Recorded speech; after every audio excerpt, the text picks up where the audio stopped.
Hello, my friends, and welcome to another Stryker break. We got Friday fire today. See it back there? We got the fire burning strong. How's everybody doing? We got a new release today. Topps Archives 2025 edition. Has anybody opened any up yet? How do you like it? A lot of positive feedback. A lot of people loving this release. It's different than last year for sure. Last year, quality control was caca. I was pretty furious about it. Didn't open very much at all. We opened just maybe like a release day, a couple other boxes. Much better this year. At least from my initial box opening. We're going to do 4 breaks today. Settle on in. We're starting with break number 1, and we're going to start with a Topps Archives box. How's everybody doing? What's up? We're just moving. Moving and shaking. Put a 5x5 in the chat if you can hear me. If everything sounds okay. Can you see me? Can you hear me? Y'all good? Break number 1. And the vibes are slowly lifting up.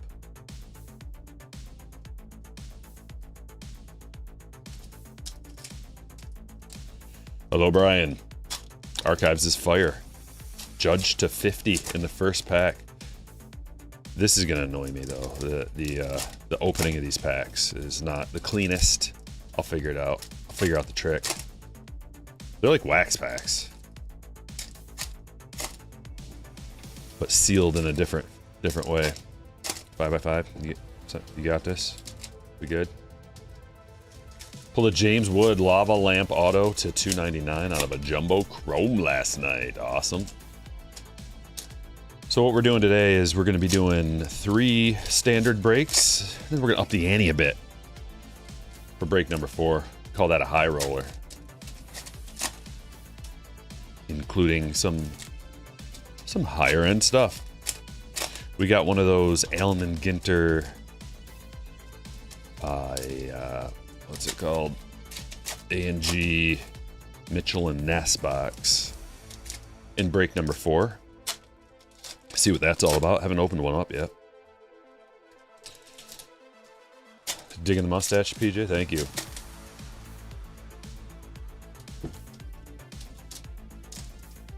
I'm gonna let it go. Get real thick. It's already pretty much there. Are all the foil cards scratched on this year's Archives? Look at Sizzla. Question like that makes it seem like you didn't watch the video. Did you just out yourself in front of everybody?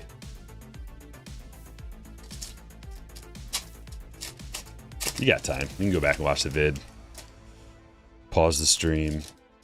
Check it out. Or just tune in right now. We're opening a box right now. I know your anticipation's killing you.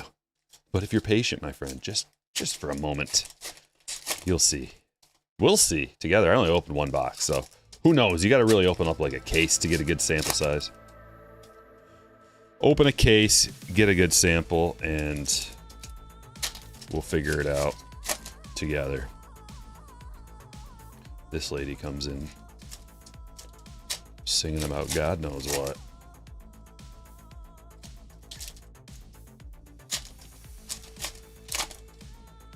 Mustache relic one day. In some ways, that's very disgusting. Other ways, it's kind of cool. Like a Skeens mustache relic would be a pretty sick pull, I think. You just got here. You're at work. Okay, well, good. We just started up. You're just in time.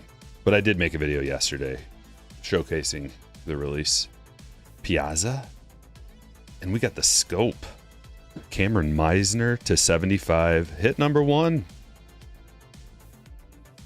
Going to the Rays for Tyler. I do like that. That new parallel is really cool. I'm just curious as to why they chose to put it in this release. I like it though. I like the fact that they did that. There's a Bryce. And here's the pinks. They don't look too bad. I mean, there were a couple issues. Last year, though, the issues were on every single pink was awful. There's a Dylan Cruz. These cards are pretty cool. The pop out. You can get autographs on these as well. Here's our autograph, Ozzie Guillen. Okay, so one of the things about archives historically, one of the negatives, because there are a lot of positives, but there are a couple negatives. Positive, you get 2 on-card autographs per box. But the checklist of the autographs, hit or miss. Michael, that one's to you. Ozzie Guillen, that's a legit one. But sometimes, you know, you get the quote-unquote fan favorites, and that's just a fancy way of saying guys that you don't want, but there is a group of fans from the city that they played in, or from the team that guy played on or was associated with. So it's a fancy way of saying a scrub autograph for the most part, but there is a group of people that will like it.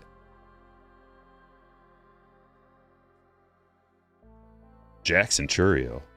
Like, they're not scrubs. I say that lovingly, I guess. Not scrubs. Tim Salmon. See? Not a scrub. Cool design, too. Camille, congratulations. I'm wondering if we're going to get any bonus autos. Do bonus autos come out of this? Pink Gabby. At least they're all faced in the same direction. That is a plus. Acuna. Cool cyber stats. I do like that. And the checklist is good. Nolan Ryan. Definitely a good checklist.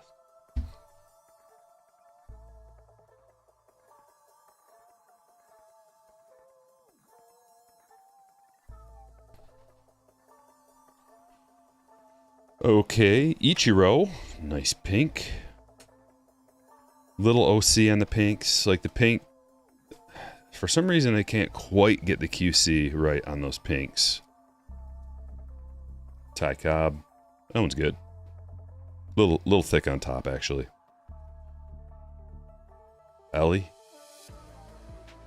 Stan the man.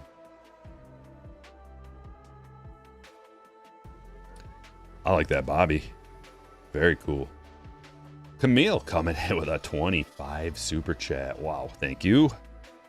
Appreciate that. Bobby. Your generosity just blows me away. Pedro.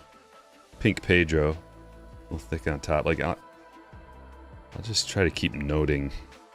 Ted Williams, insert. This one's numbered. Cameron Meisner. We got 2 Cameron Meisner numbered cards in this box.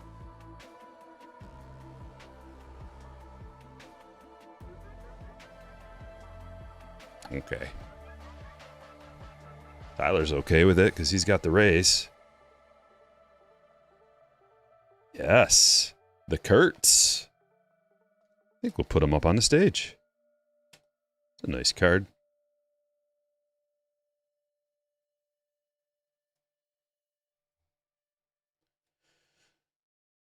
There we go.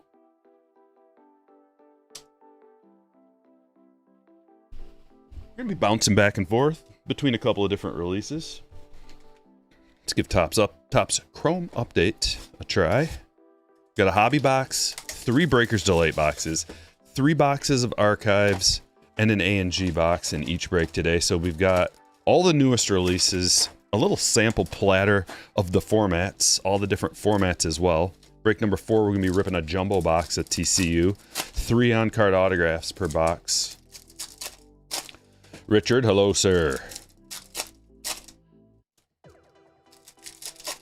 2022 pinks and purples. Yeah, I mean, that was Topps Chrome Update. Pink wave and the purples out of the hobby boxes. They were very bad QC. They're supposed to, I mean, to their credit, you know, that was like, I think that was right when Fanatics took over, so that release might have already been in the works, maybe done already, or maybe that was their first thing. I don't really know, but it's definitely gotten better since then. Still not perfect. That's one thing I wish that they would really just try to do better. Stop being maybe so concerned about maximizing your profitability and give us a higher quality product with less issues with scratches. But like I said, to their credit, they have been better. It's been a lot better lately. But the combination of less than stellar quality control and then PSA kind of like making their standards higher, so they're giving away less 10s, is tough for people who get things graded and really rely on the quality of a release to be able to turn some cards and try to make some of their money back so that they can keep opening, because that's part of the hobby. Not everybody does that, but a lot of people do. It's a very expensive hobby. So you want to be able to kind of sell some of your cards, and if you want to go through that extra step of increasing the value of your card by potentially getting a PSA 10 or gemming it up, it's really important that the quality is good. It's never going to be perfect. It's impossible. It's impossible. Rogers to 99, but we're not looking for impossible. We're looking for good. Good quality control. Perfect? Not going to happen. I don't know how to improve it, but you know what? One thing I did notice, the edges on these cards are much better than like a Topps Chrome release on TCU this year. Driscoll autograph. They've got rookie debut autographs this year, which is interesting. Another Tampa Bay hit, man. We are bouncing around in the Tampa Bay zone. Fortune 15 Devers. Cam Smith rookie. I mean, the QC on this compared to 2022 is like light years better. Locklear to 299. Cards are a lot more centered. Edges are a lot better. That one looks like a parallel because of the green ivy in the back. Scooble. Otani Fortune 15. Is that good one?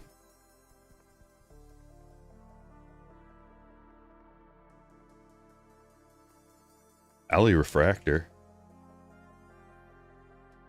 Matt Shaw rookie.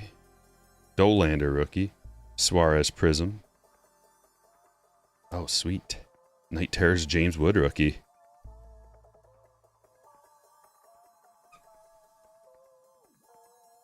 Duran Refractor. Bregman Power Players. Nick Kurtz rookie debut. And a Chrome Dylan Cruz rookie debut. It's a pretty good box with names. Workman Refractor. Pretty good names out of that box.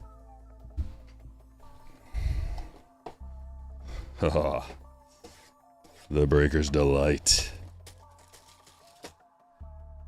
Pulled a Nick Kurtz sepia and it had a massive indent. I haven't opened any retail yet, but if it had a massive indent, you can get a replacement from Topps. They will replace cards that are damaged. You just go on their website, they have a little form to fill out. Just keep your box so you can reference it. Hangnail all of a sudden. PCA. Torkelson and Ellie is the geometric. How about a blue? True blue. Yankees on-card auto. Escara. It's actually not an on-card auto. 20 of 150. Going to Andrew. And Justin Henry Malloy, J-Hen. Rookie autograph to 250. For the Tigers, David. Nice perp. Laser and a negative. Gold.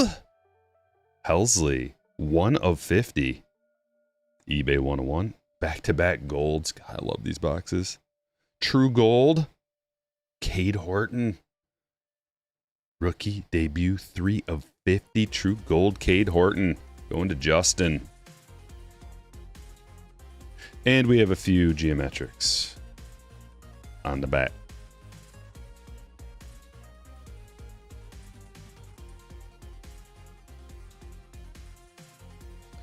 True blue is very nice, but the true gold. Whoo. That thing is special.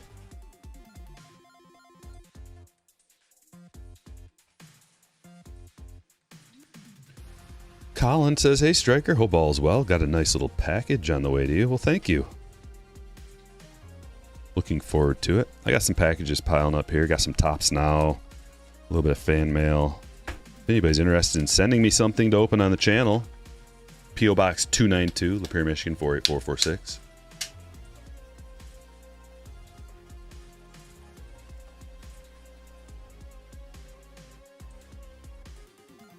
Nice parallel array being established.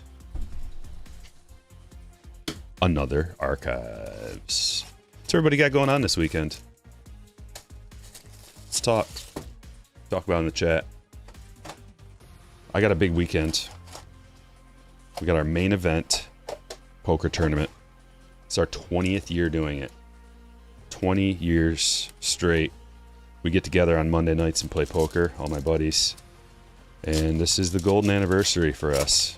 We've got a golden inscribed main event championship bracelet going out to the winner.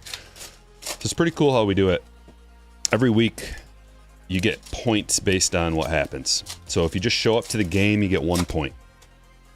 If you get first place, it's 10, second, 7, third, 5. If we pay out 4 places, 3 points to fourth.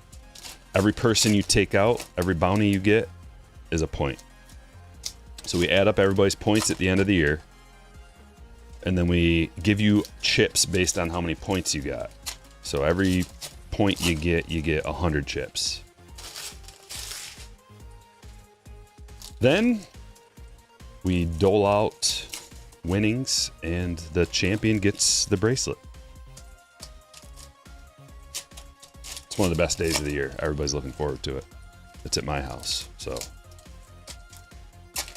got some prep work to do tomorrow. Brian pulled a Nick Kurtz 90s throwback rainbow foil from 25 Update Series Blaster. Out of the 20 years playing, who's lost the most? I don't know. We don't keep track of who loses. Only the winners and the people that place. But I think we have a list of all the winners. I'm a 3-time champion. Going for my 4th. No one's ever won 4. So tomorrow, I'm going to be the first 4-time champion. Winter storm warning for you guys. Going to watch some college basketball. Got to work the graveyard shift. Heading to Universal Studios. Nice. I'm going there. Couple months.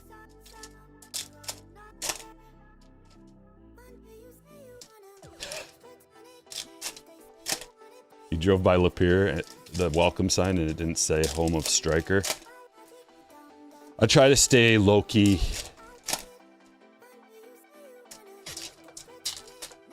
I don't want fans coming to my house, knocking on the door.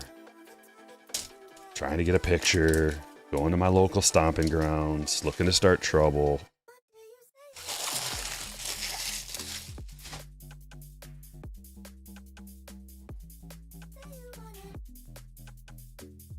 Happy Friday, dude. Chapman Pink. Willie Mays. All-Star. Nico to 149.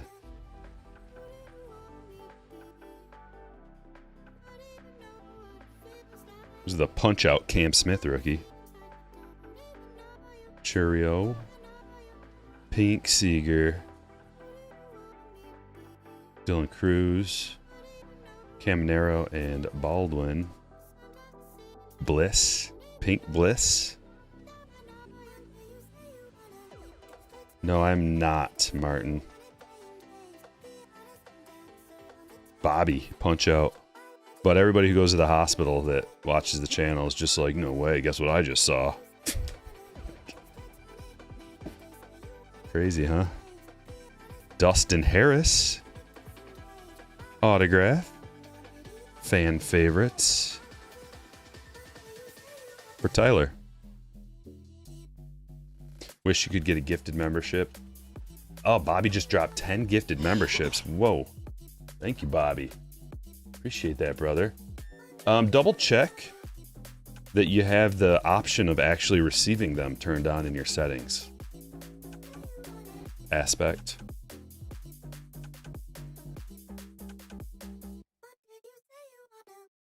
Marcelo.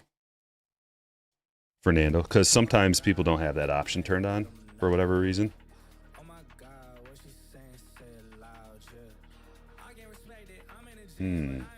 About no.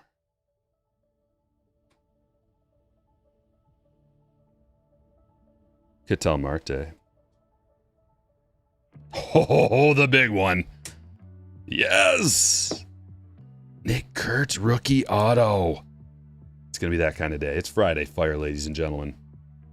David with the Athletics. Congratulations.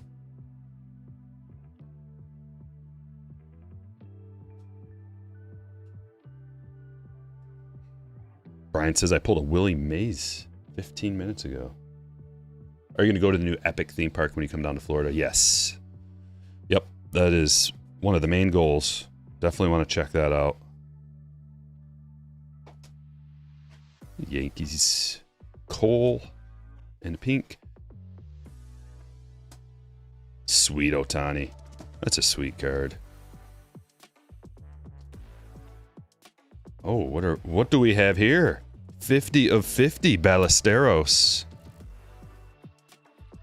Perfect for Friday Fire.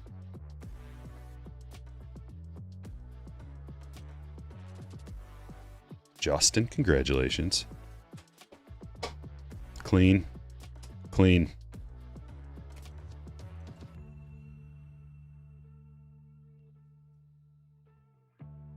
The GIP, you can't sell stuff in my chat, sorry. It's all good. I'm not mad. I just want to let you know. No soliciting here, my friend. Rockies. Pink. It's really not fair. Imanaga. We don't want to turn this place into a house of commerce for any old person.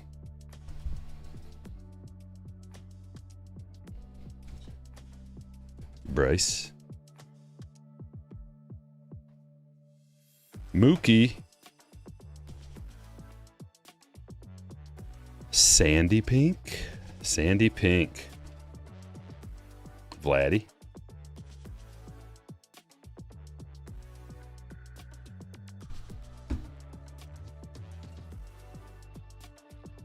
Retro.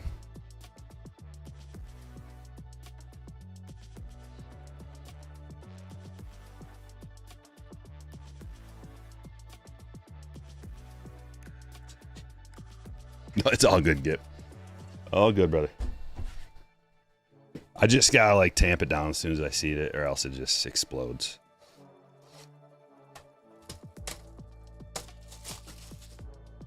Also, you know, if anything ever happens, it's just like, oh, bought this thing off of Stryker's platform from some guy. It's like, I don't know who that, you know. We just can't have that.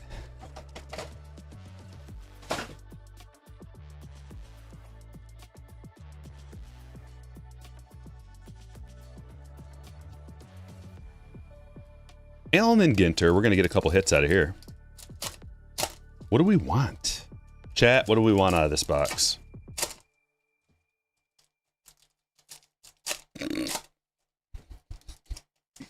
Port Huron, Jeffrey?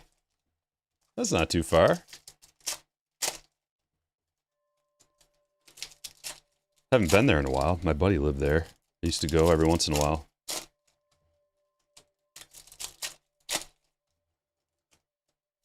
Where's the setting? I don't know, man.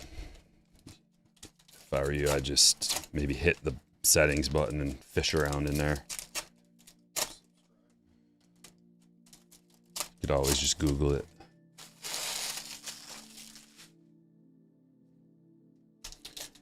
We're looking for a 101. Okay. A redemption. A Larry David auto. Come on. What do we want? Not just a 101. Let's be more specific. Bonds auto. Larry David red auto. Haven't seen a Merrill auto in a while. Curious. You know, usually that's what happens. Like, you get first year cards from a guy.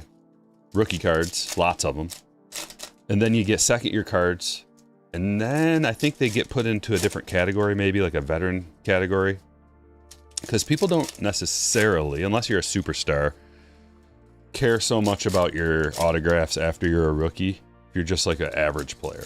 Now Merrill he's a potential superstar. He had a rough year last year with injuries.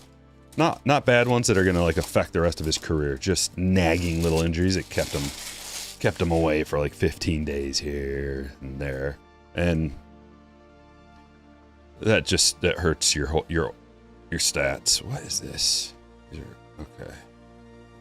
Hurts your stats. Nobody wants your cards anymore. Values go down.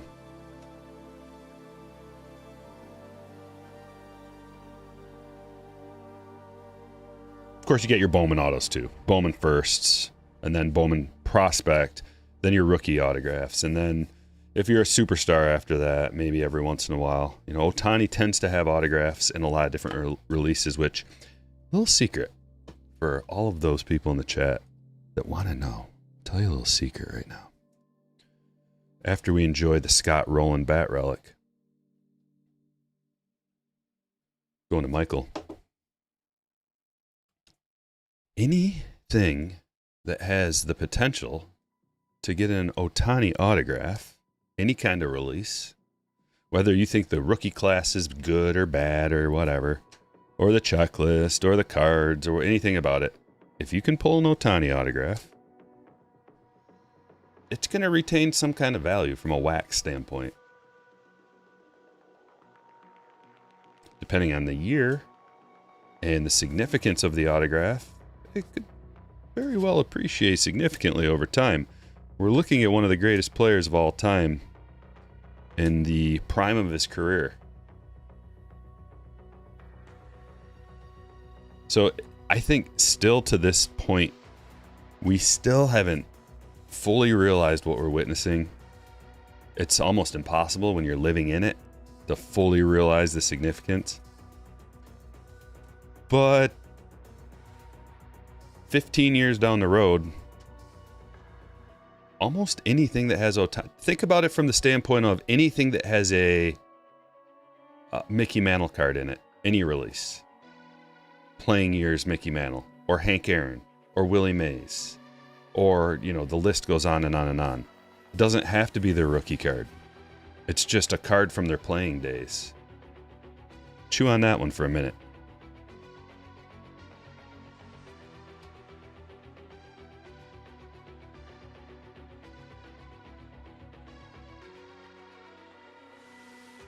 Ginter back, Livy.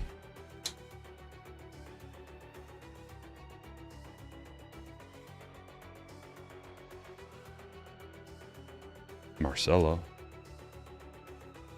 Ohtani has 2 autos in archives. That's a sweet Bregman. Filigree, gold filigree to 50. Merrill says he doesn't like the card collecting industry and doesn't understand. He also says he doesn't care about the autographs, and that's why his autographs are so bad. Well, he has that right. That doesn't really bother me that he said that. Why does he have to care about that? Why does he have to understand it? He doesn't. I'm not mad that he feels that way, honestly. Like, if he has to sign those autographs, it's in their contracts with, like, the players' union, but he doesn't want to. Yeah, I get it.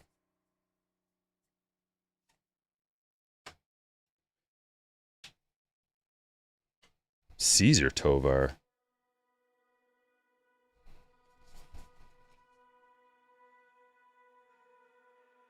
Junior.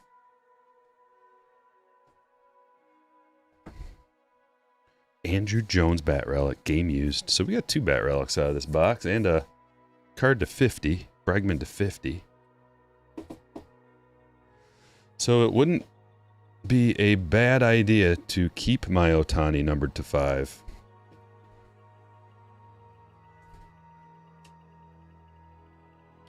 It wouldn't be a bad idea. I don't think it would be a bad idea. It's not going to cause you pain. physical pain or suffering. Nick Kurtz. Might cause you physical pain if it's worth, like, oh, I don't know, let's just say like $1,000 right now. And then he gets hurt and never performs again to the level or anywhere close. And then that $1,000 card ends up only being worth like 20 bucks or something like that, 50 bucks. Or if he gets involved in some kind of a scandal and then the card is worthless, that might cause you some emotional pain. But it's probably not a bad idea. Dean. But if you like money, might be a good idea to sell it. I don't know. Get it graded and sell it. Oh.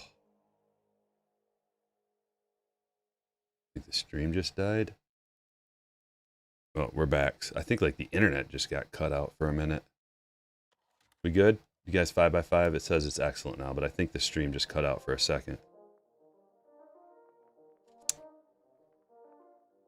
Good? 5x5 me if you guys are here. Scott just experienced the latency. Yeah, there's just a little glitch there. There's a lot of severe storms and stuff, so that is possible. But I've got a generator, so we're all good. Assuming that the internet still works. A couple of these boys.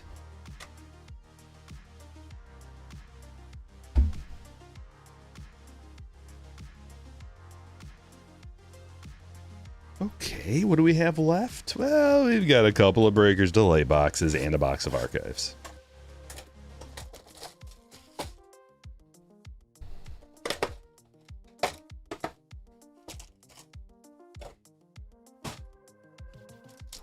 All good.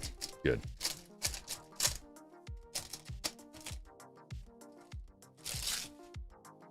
Refractors on top. Flipped around. What does that mean? Can we look into the future? If there's a flipperoo and determine what that means. Ben Rice. Fetty. Jackson Jobe. 1990. Does that mean we get a bonus autograph? Hayden Singer to 199. Sanger. A wonderful Mets hit for Brandon. Congratulations, my friend. How about the True Gold behind it? Blake Dunn, True Gold rookie autograph, 40 of 50. Andrew. And then there's this. It's like, is that a negative or is that another autograph? It's a negative. Okay. So cards flipped around. Let's remember this for the future. 2 parallel autographs and a negative. We'll see if that ever happens again. I like to spot patterns.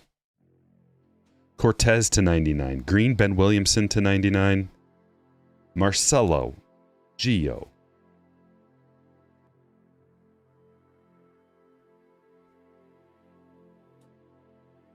Hello, Lucas.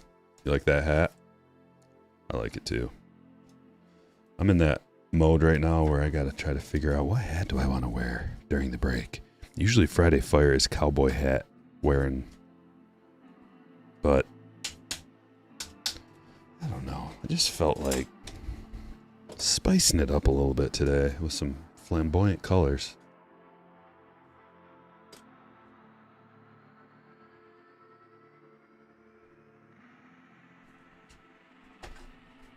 One more archives, then a Breaker's Delight box, and then break number 2 where we do it all again. It's not muted, Daniel, but just give her a refresh. It's on your end. That red is sick, dude. That Ballesteros. 50 of 50. Really pops, dude. That is a bright red. Sandy Koufax auto. Have to be a cut auto.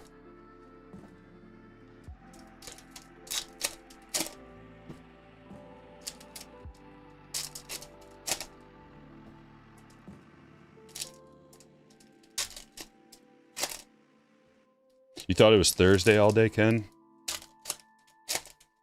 Understandable. It is winter. After all, it is winter.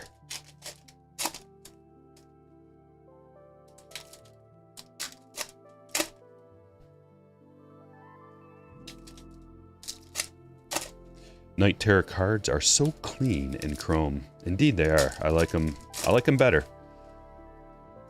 I just wish, like...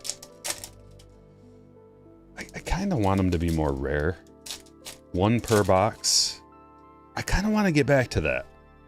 It's okay that there's an insert that's more common. I'm okay with that. Like, maybe 1 insert is more common. And it is nice having every pack have a little something special. It gets boring when it's just this, like... Chrome, or whatever it is, even flagship stuff like cardboard, just all cardboard cards, nothing special. So you gotta find the perfect blend of when do you put a parallel in there? You don't want parallels to be too common. When do you put an insert in there? You don't want inserts to be too common. All of them. Some of them can be 1, maybe 2, but usually they have like 3 or 4 different kind of inserts that are common. And I guess like I'm coming at it from a standpoint of someone who does this for a living, just opens up packs all day long. So it's different for me than an average collector who just gets 1 box. It's probably not overwhelming to those guys, to regular folk.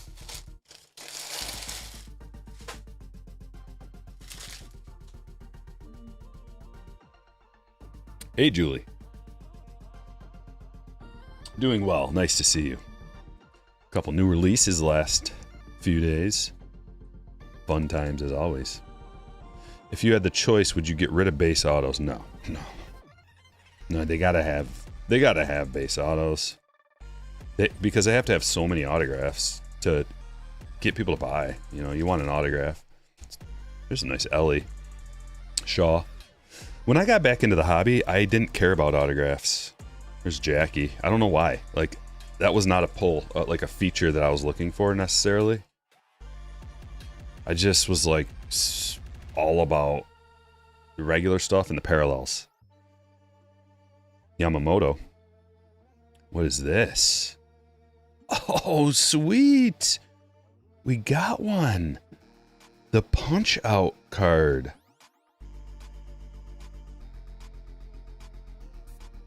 On card 10 of 50, gold parallel. Wade Boggs, may rest in peace. And it's at Tampa Bay. Wow.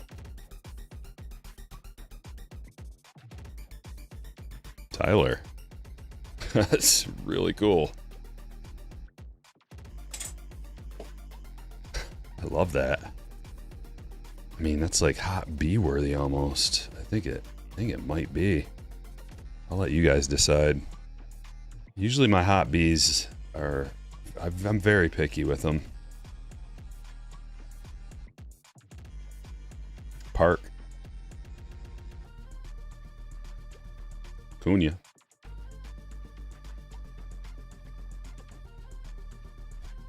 Just had to Google.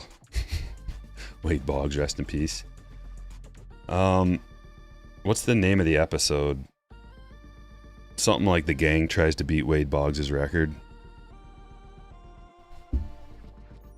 It's one of the best episodes. Luis Garcia.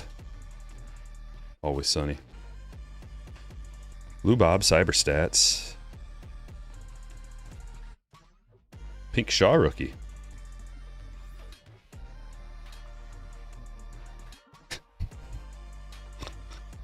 Fly fish. What?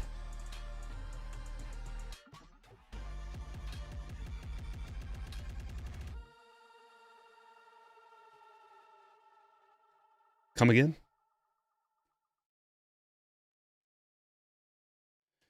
Imanaga Cyber. Michael Harris. There's always at least one. There's always at least one who's like, Wade Boggs isn't dead. Ted Williams. I love it. Another one of these? Will Wagner. 33 of 50. These are not common, man. I can't believe we got 2 of them in one break. Boom. Blue Jays for Michael.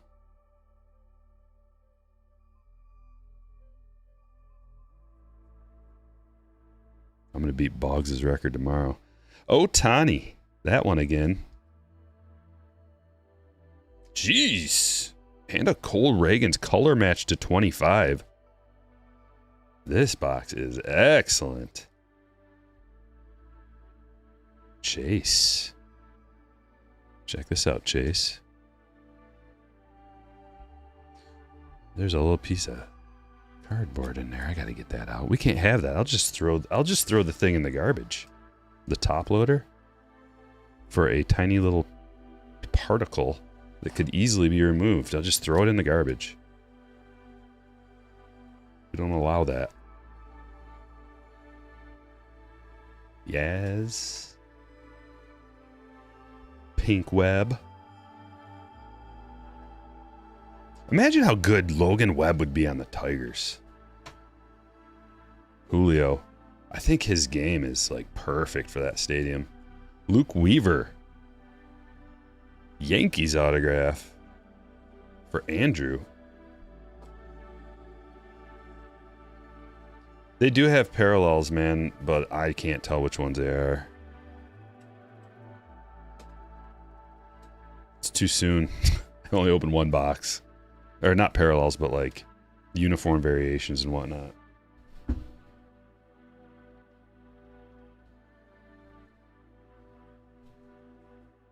And we got one more box left.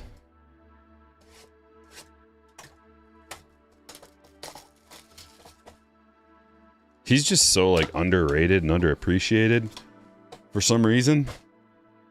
I think he's just kind of like goes about his business and gets the job done. His strikeout numbers aren't super flashy, so it doesn't like get a lot of attention. But that would be the kind of guy you would want in the playoffs. Dolander, Ozuna, Marcelo, good refractor run. Yamamoto, 1990. I love the colors. We've gotten a couple of these Lava Lamp Del Castillos. This one's to 125. Green and yellow Lava Lamp on-card rookie auto for Kurt.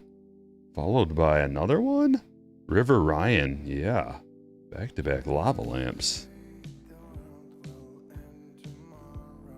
So JC to 150. Cam Smith to 299. Nice Aqua. Aqua Wave Marcelo. This box is good to 199. Abel, Naylor, and Fetty.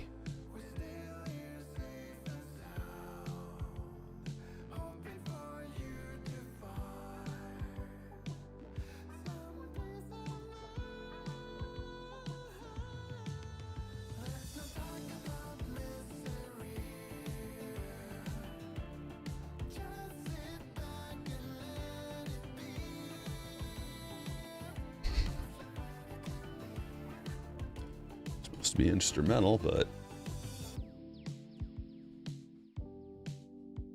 I guess it's a good time for some lyrics. Oh, I forgot to put instrumental, that's why.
Sorry. Got the base geometrics here. Locklear to 299, Laser, negative. Reagans to 25, Sajaci to 150. Negative Hogland, Cortez to 99, Williamson to 99, Cam Smith 299, Marcelo to 199. Dustin Harris, rookie auto. Escara to 150. Henry Malloy to 250. Gold Helsley, 1 of 50. Cade Horton, gold to 50. True gold. Rogers to 99. Meisner to 149 and to 75. Ozzie Guillen auto. Tim Salmon auto. Nick Kurt, punch out. Horner to 149. Bat Relic, Rollin. Driscoll, rookie auto. Ballesteros, 50 of 50. Jones, game used bat. We've got Bregman, gold filigree to 50. Blake Dunn, true gold rookie auto to 50. Senger to 199. Will Wagner, 33 of 50. Weaver, autograph. Wade Boggs, punch out auto. 10 of 50. That's on card. Very cool. River Ryan to 299. Del Castillo to 125. And Nick Kurtz, rookie autograph.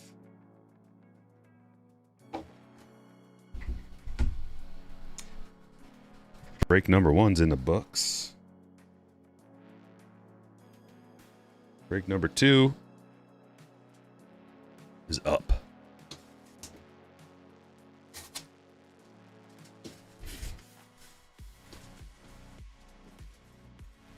Sticky little bugger.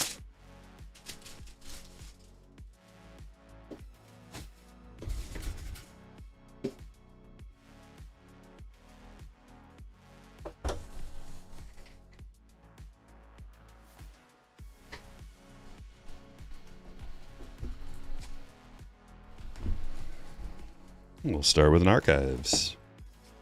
Good luck, break number 2.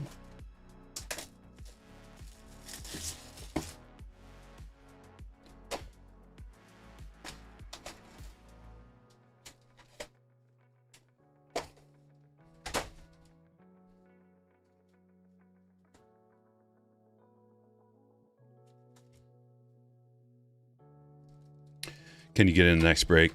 I have not dropped a link. If you guys want to join a break, here's how you do it. Join my Patreon group. The Slammer tier will get you notified when I post a break, and you can buy in if you want. There's a link coming down in the chat right now. That's how you join a break.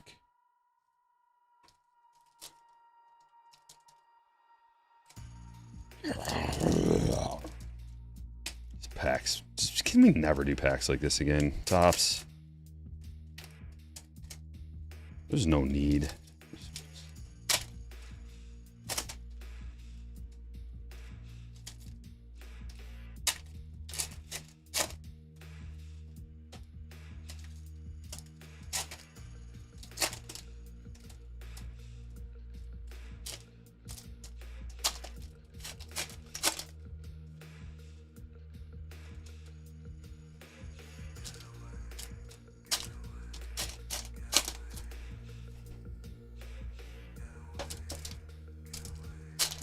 Yeah, it's mostly random team breaks.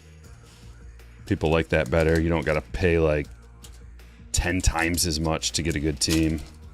You can just pay the same amount and get it randomly. Plus, you never know what hits come out, man. It could just be for any team. Huge hit.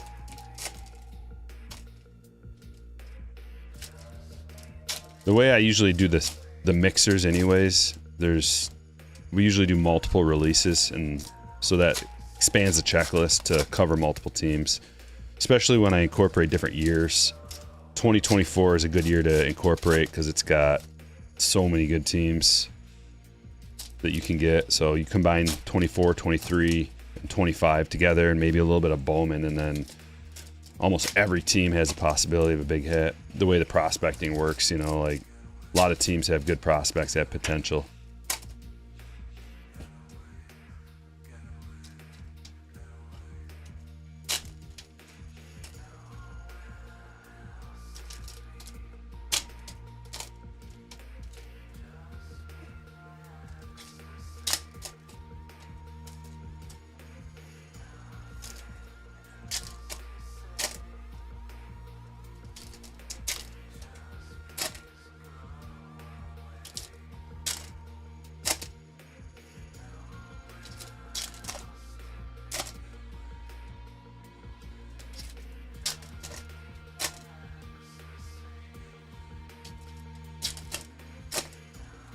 I've got some Chrome update coming. It just hasn't arrived yet. I don't know when. Maybe probably today while we're breaking, it'll arrive. And then I'll maybe do it over the weekend or get it posted by on Monday or something. Cam Smith, pink rookie. Ooh, another gold. Oh wow, that's nice. 11 of 50 gold Acuna pop out, punch out. I think this case has been really good to us. Doing great, Henry. That's going to the Braves. Kurt's got the Braves. Congratulations. Another numbered card to 149. Angels hit Neto for Nicholas. Yamamoto, punch out. Pink Hogland.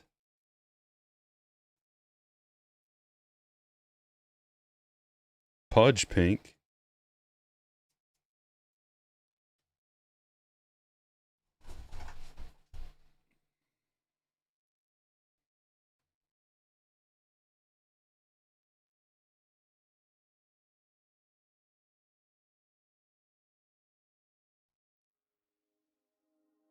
Cunha. That one's already like punched out a little bit. Good thing you got the gold. It's got to be a fragile card. There's a good one. Pink Kurtz rookie.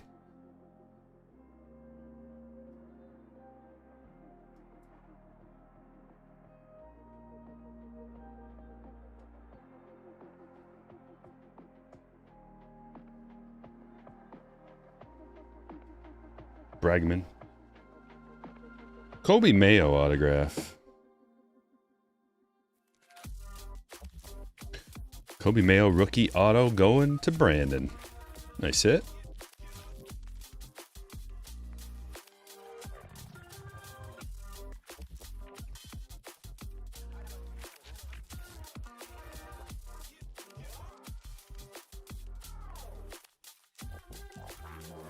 Ramirez.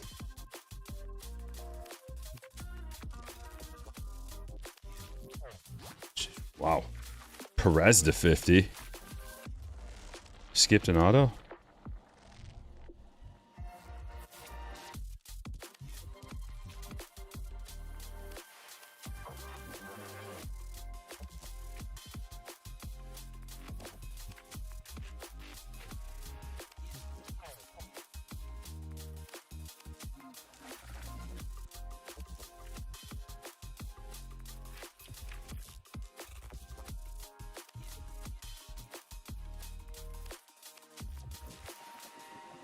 No way. Bird song hiding in there. Yes.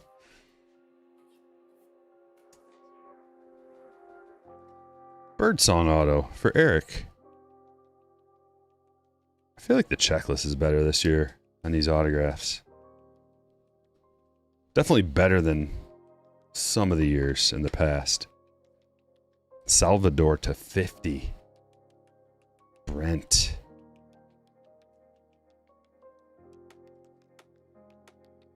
We're getting a lot of these. Is production pretty low? I kind of predicted that it was a little lower than I thought it would be. Co9, like when I opened that first box, it just seemed like there's some stuff coming out of here. Pink Jazz.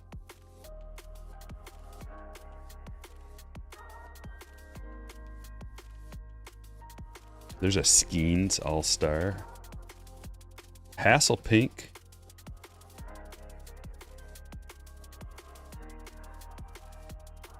Julio Punch-Out.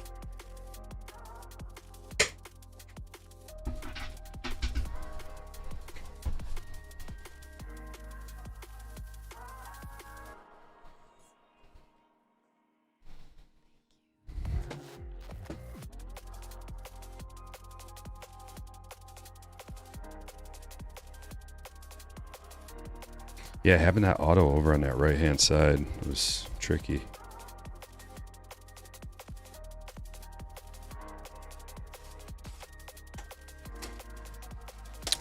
Brandon with a $1.99 super chat. Happy Friday. Thank you. Tip to the dealer. Thank you, Brandon.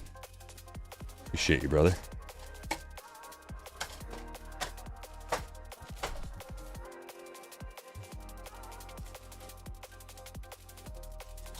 Oh yeah, the Archives lunch boxes. I forgot about those. I kind of wanted to buy a complete set of those. I don't know why I never did. It would be a nice display piece for the man cave or wherever you display your collection. I haven't seen them around. I think people just kind of bought them and held on to them for those purposes. Punch arts are cool. We know production numbers on this, but can't compare to last year because no odds ever posted for last year. Interesting. So what are the production numbers? How many cases were produced?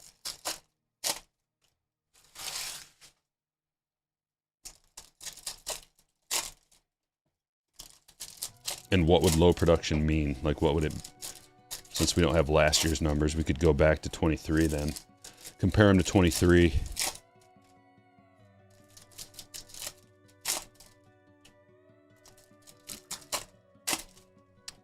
Thanks, Nick Knack. You got a complete set last year? Like you put it together, opened up enough stuff to put one together on your own?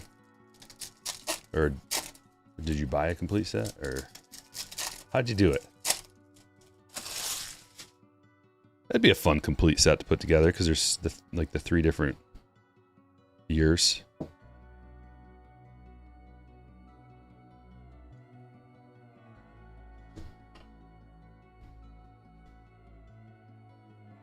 Top Chrome Update Hobby Box. We'll get an autograph out of here. Decent rookies right off the rip. Abel, Birdsong, Ballesteros, Campbell, Shaw Refractor. Soto Power Players. Flipperoo. Chris Sale, Jose, Fortune 15. Kurtz debut. There we go. There's the Kurtz. May Refractor. True Gold. Matt Shaw to 50. There were about 30,000 hobby boxes produced last year. So 3,000 cases. That sounds about right. 3,000 cases is kind of a number that is within the realm of normal production for a release like that. Now, flagship is a little bit different. Chrome's different. And also you have to, it's not that easy coming up with production numbers unless you have a hobby exclusive. Like if you have a hobby exclusive parallel or something numbered, you can figure out production for hobby boxes. We got 2 Nick Kurtz rookies. Yes. Collation. Cam Smith. Bobby All-Star.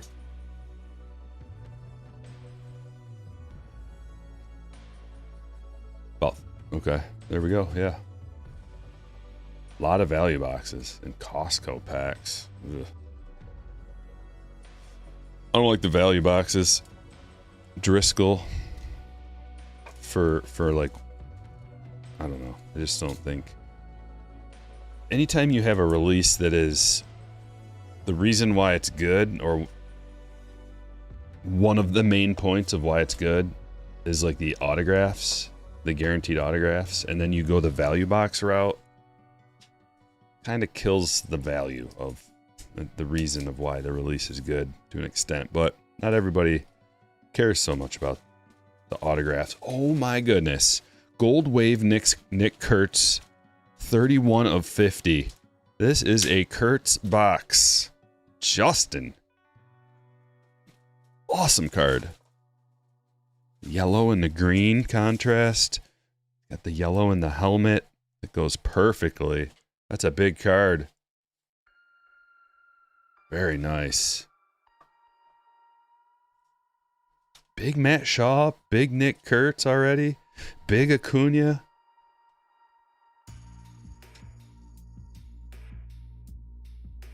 Quan, All-Star. Another one of these can't... The collation is messed up in this box, but it's paying off. Peterson to 199. Jerome.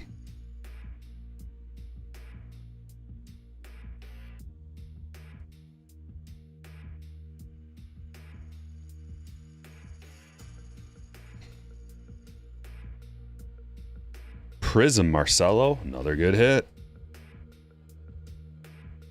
What is this? Dalton Rushing, Night Terrors. Zach Veen, All-Star Ellie.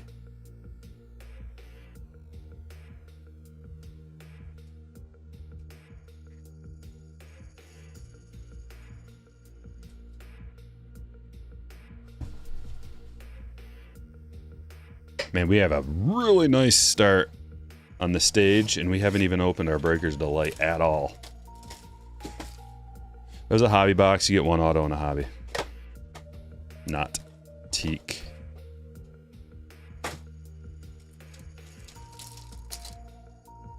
Or did you say I missed an auto? We get a bonus auto out of there?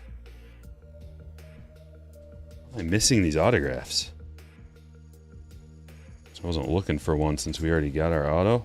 Oh my god, we got a bonus auto too. This is the first bonus autograph I've seen out of one of these.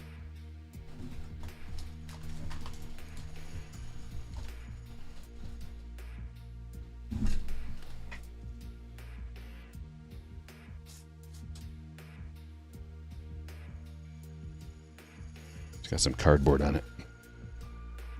Alan Roden for the Twins, Eli. What a box. Jeez, 2 autos? All right.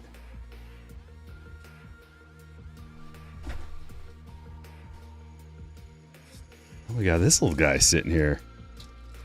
Bonus auto break.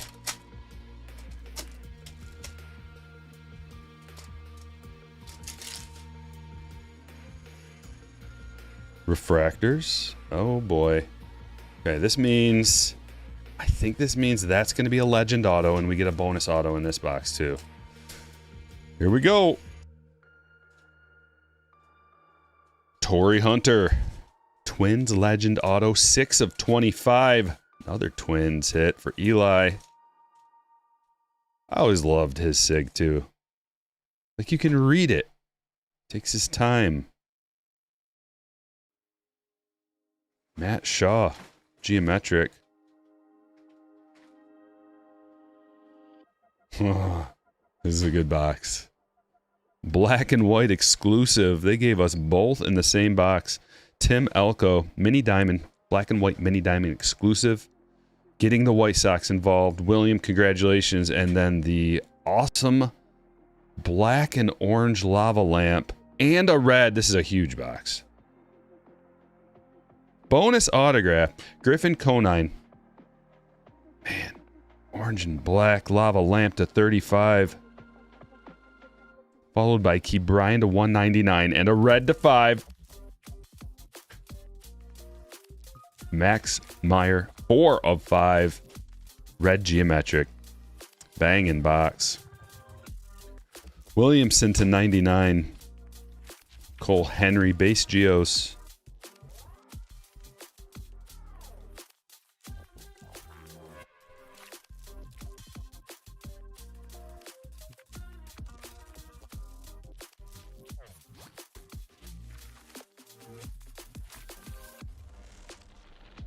If you can drop a nuke, if you're a member of the channel, which is very cheap, it's only $1.99. Support the channel, you get all this free entertainment. It really helps me out too. Little tiny nothing for you, but it adds up over time for me. The more people that do it, drop a nuke in the chat.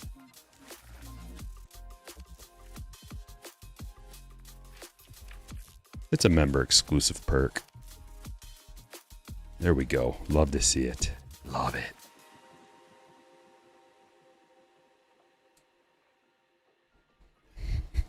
Good Lord. Look at these 4.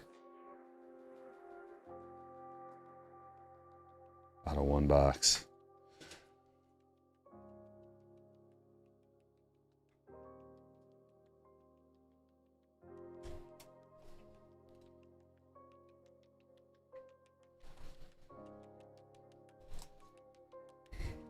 Back to archives.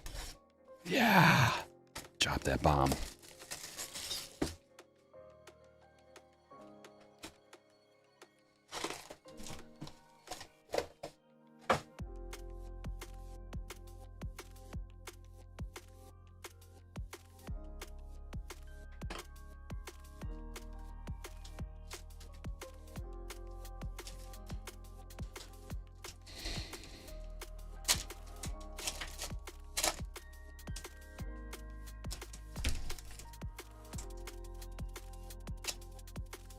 Yeah, John. That's just a YouTube thing. YouTube and Patreon are two separate things completely. They don't overlap at all. That's why I made the chat membership so cheap. So, like, it's not going to be a financial burden on you if you want to join. If you're already a member of the Patreon group or something.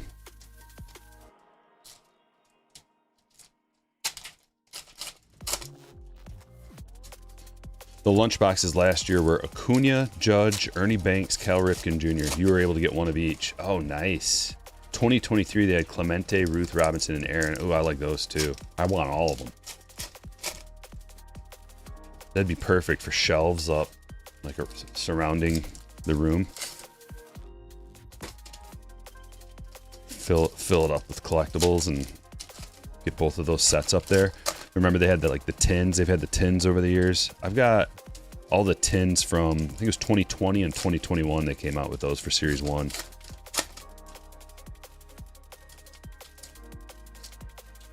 What happened to Youthquake? That's right. Youthquake, did they do it in regular Chrome this year? Struggling to remember. I'm okay with it, I guess. It was a Breaker's Delight exclusive, the Youthquake. I don't know if they were super popular.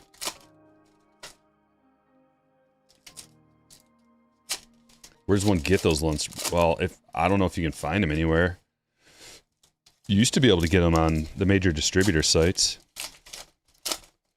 Blowout, Dave and Adams, Steel City. I remember them being on there, but I haven't seen them.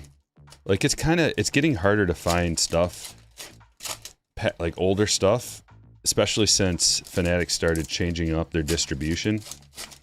I don't think those companies get as much product anymore because Topps is trying to sell more of it on their own through Fanatics, Fanatics.com, Topps.com, and there's way more people involved now in the distribution. So I feel like those big time distributors had their allocations sliced hard. And then once they don't have any, it's gone, and they got to pay secondary prices for it. So then the prices for everybody else goes up. That's what's been happening, which is why you haven't really seen 2025 stuff drop in price that much, if at all.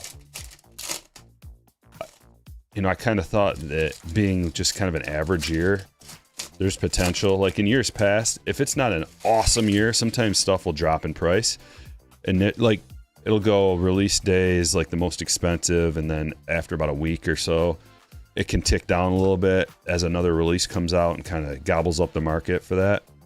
Hasn't been doing that. Maybe a little bit depending on what it is, but hasn't been really doing that anymore. They just don't have enough product to be able to do that. They're like, okay, this is our allocation, take it or leave it.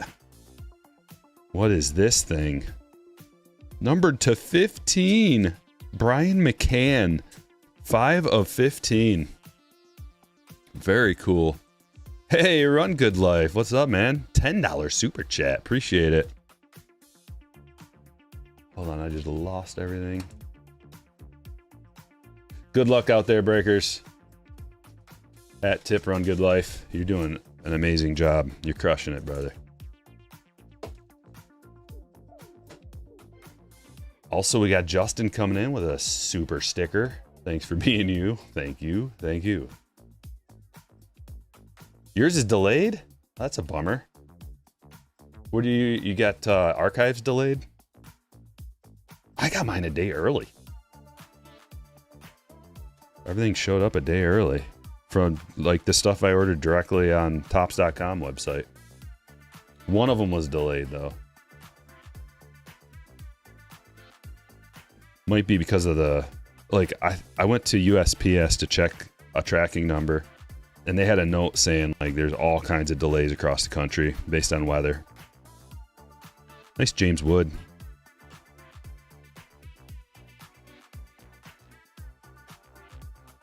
Ron Darling. What a beautiful autograph. Thank you for taking your time, sir. We appreciate it. Brent. This one's heading your way. Flooding and weather in your area has made UPS FedEx deliveries messy. Gotcha. Yeah, man, that time of year. And not to mention just a bombardment of shipping. I've got 3 friends that work at FedEx, so I hear the stories. Brooks Lee.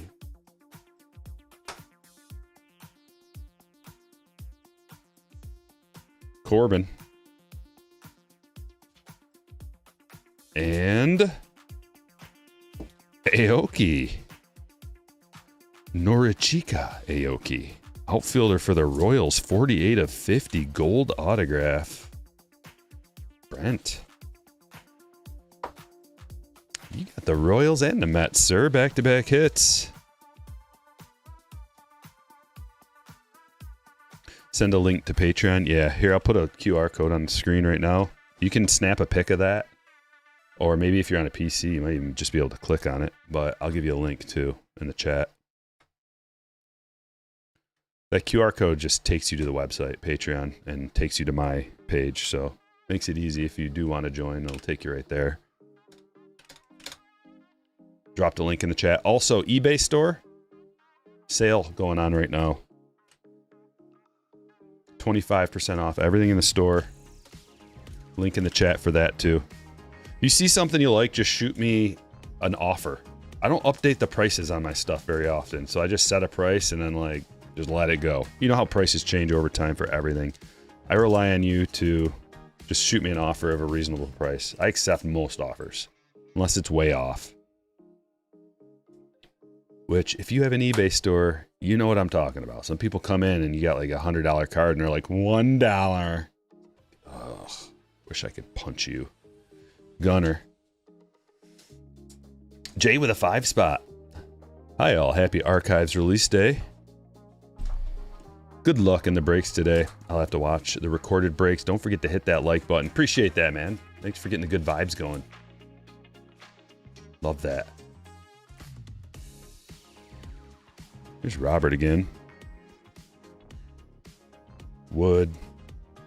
Peralta.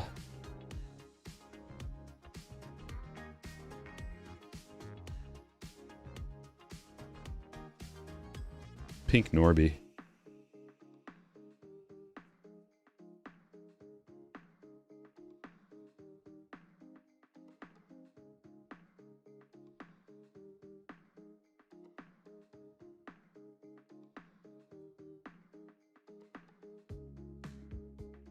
Otani. How come we are struggling with the... There we go. What? Oh, this guy. Ah, wants to focus on you. Uh-huh. Screen hog. Freddy.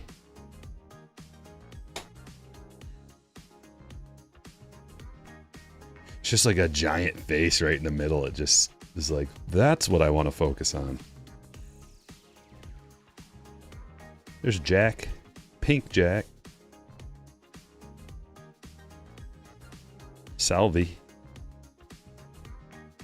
Another low numbered hit to 25. Lots of low numbered stuff come out of Archives. That means it's in a nice, it's in the sweet spot, I think, of production. Because if you have too little production, then the secondary price just explodes and it gets to where it has to be. Like, this is for as much as the market is attempted to be manipulated, it ends up being costing what it's worth based on the supply and demand curve for the most part. Baseball cards in general. Like, people attempt to manipulate the market, but like, people just move on. They'll just get something else if something's too expensive. So I think it's kind of in the sweet spot where there's enough of it available where it's relatively affordable and still like a decent deal, $1 per autograph. And there's not so much of it that it's bogged down. You don't get any good stuff. You don't get any numbered cards. The autographs are dime a dozen, horrible names that you don't know. It's in a good spot.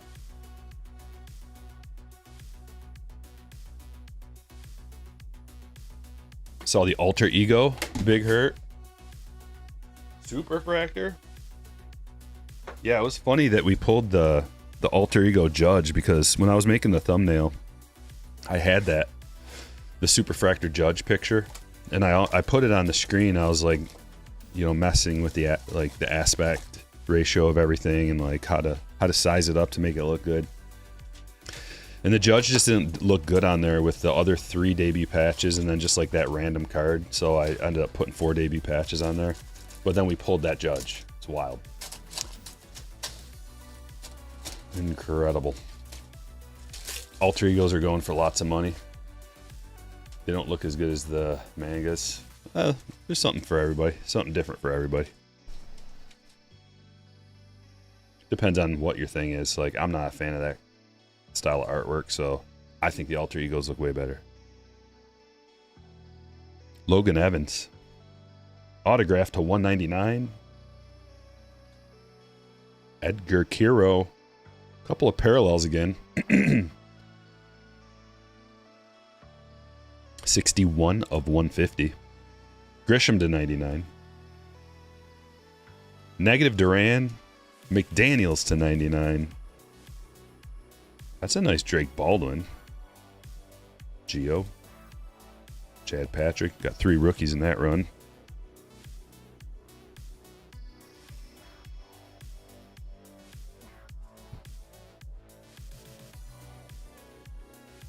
Ripken Iron Man one looks cool. I got to see that.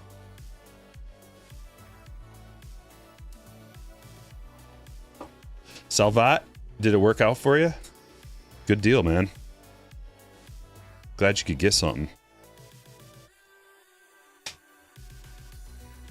Bell, you gonna become a slammer? Appreciate that, man. It helps me out a lot.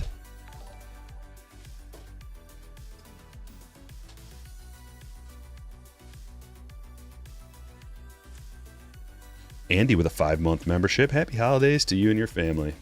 Thank you, Andy. Hat tip to you. Let's change things up a little bit. Do some Ginter. Time for a Dino Relic. Dinosaur Bone coming your way, maybe? We got a ton of rip cards Wednesday. Was it Wednesday? We got all those? Or, no, we got one at least. I just feel like we've gotten... Because that one case... didn't have any? Or did it only have one? Something like that? But then we started pulling them. Multiples out of cases. Kuro on card. Nope. Neither of those were, surprisingly. They do a good job of hiding it, because they do look, with like the whiteout, they look like they're on card.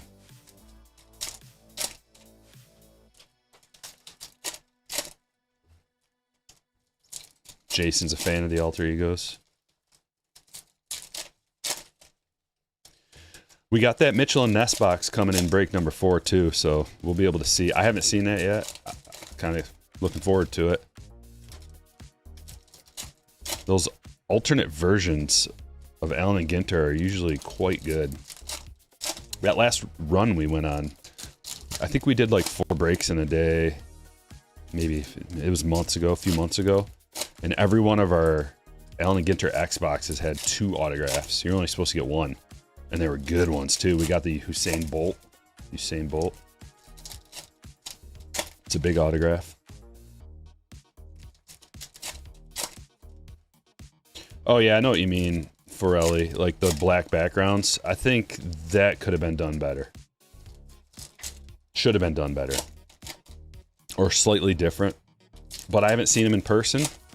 So I think it might look a little different when you see it in person. Meh, Bill? Alright.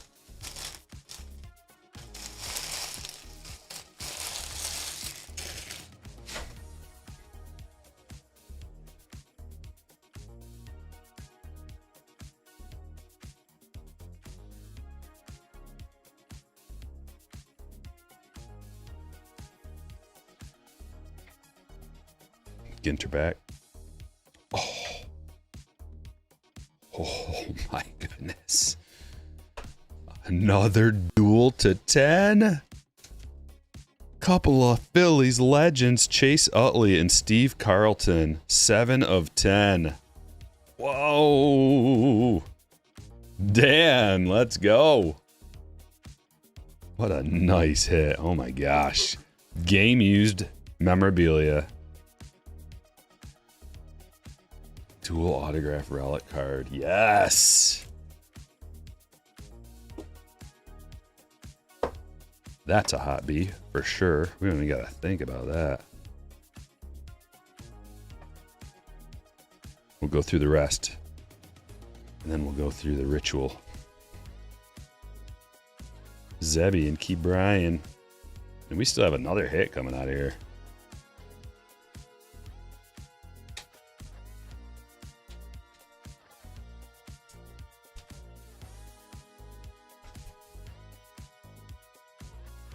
Ted Williams, filigree.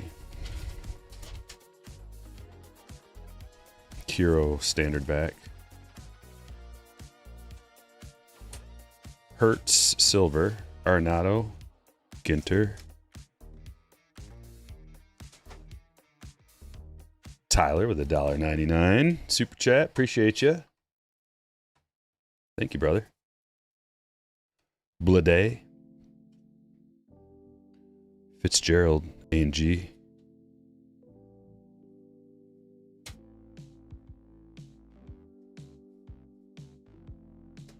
Oh, that's going to be a beautiful Ohtani. Refractor Ohtani. That's a nice card. Usually it's like 1 refractor per box.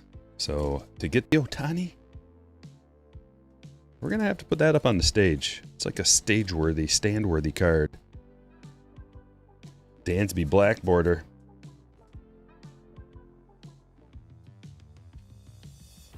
Paradise. Nui Beach, Thailand.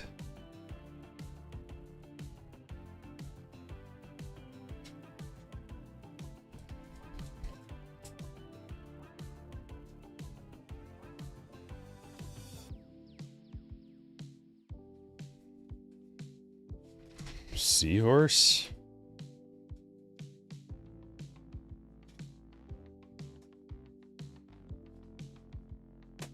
Yoshida. Bat relic. Need a flaming bee emoji? Could work on that. Oh man. Gold mini. Tough. 10 of 50. I got one of my special sleeves.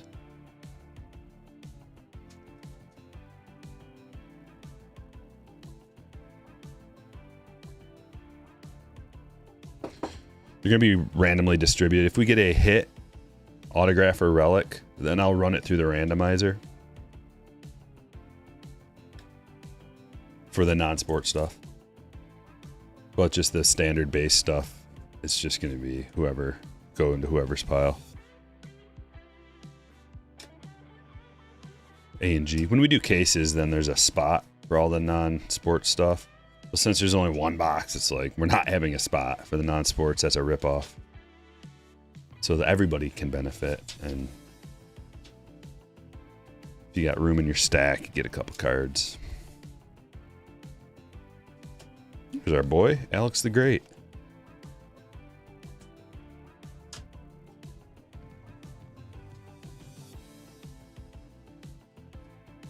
No, I didn't hear that. 20 101s from a hobby box of Allen and Ginter. That seems not cool for everybody else.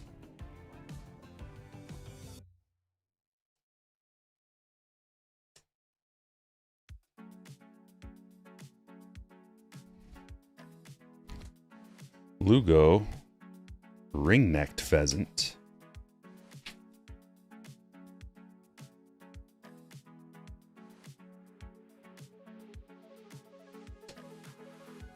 Tyler coming back with a $9.99. Late to the breaks, but thanks for the Wade Boggs and break one. Aha, that was yours. You're welcome. Appreciate the tip. Molitor.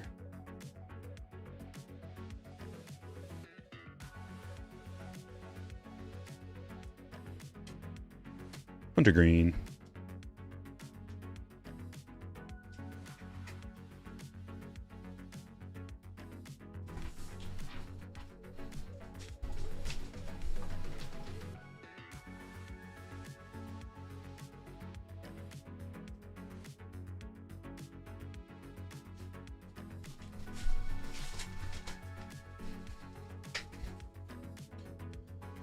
Head of the break.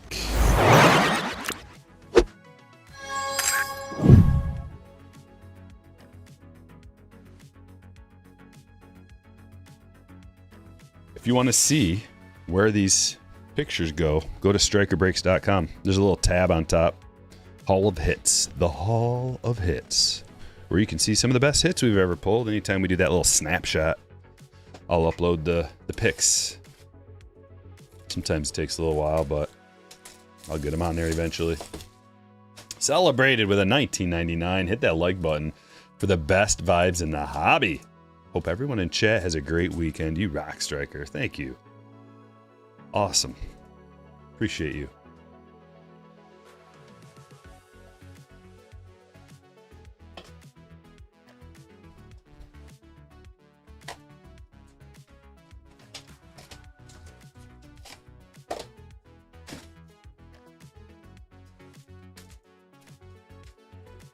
Another box of archives, and then we got a Breaker's Delight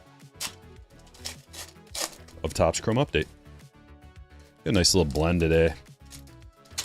Combination of extreme upside with the Breaker's Delight boxes.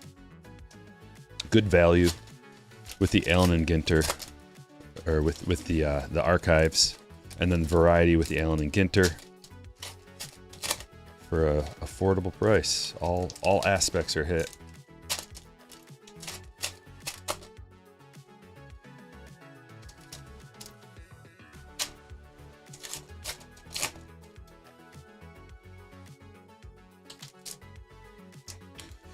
Jerry, you got the Major League Minis. Isn't that is that a Breaker Delight exclusive? I can't remember. I'm pretty sure we pulled one or two from there. We may have pulled one from a hobby too. But it's got a little fingernail impression on it. Yeah, they'll take care of that, man.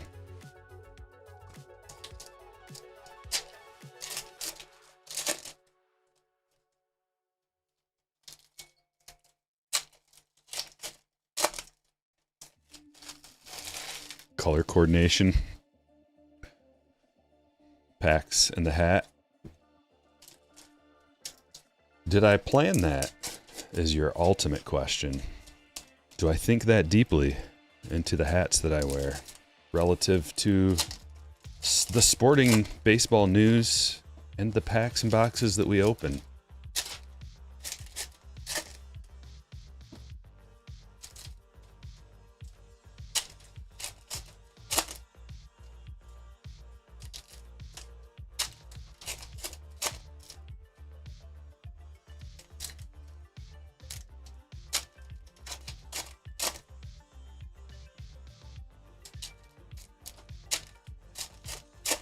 How'd you get that card, Jerry?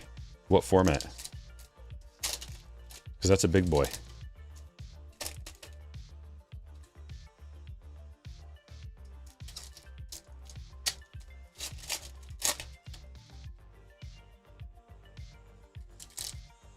Jumbo. Gotcha. We haven't opened any jumbos yet. Break number 4, we're going to open a jumbo finally. They're tough to get, man. If I had to guess, I would guess that Fanatics is going to come out with another wave of jumbo boxes, and they're going to get even more expensive. So, because that's what they did last year. They came out with a very limited quantity of jumbos, And then everybody sold through them really quick, and then they came out with a second wave that was like twice as expensive.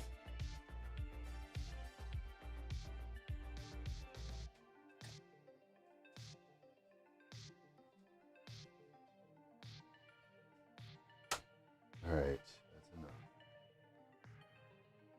Everybody talking about the Sharon Moore thing.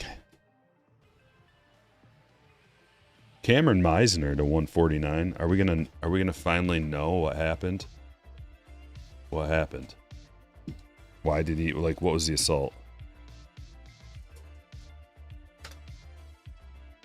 Stalking and home invasion? Oh man. I just looked this morning too and there was no news. It just must have came out right.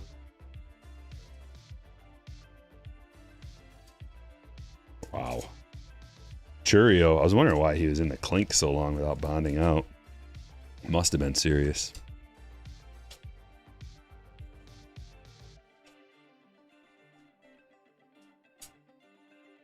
Brandon, thanks for joining and becoming a hitter. Appreciate you. Oh. Jeez, 34 of 50. How was like every box? Did we get a hot case or something?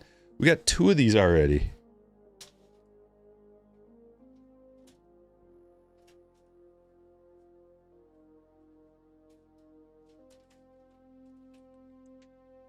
You pulled 2 golden mirrors from consecutive fat packs. Oh my gosh.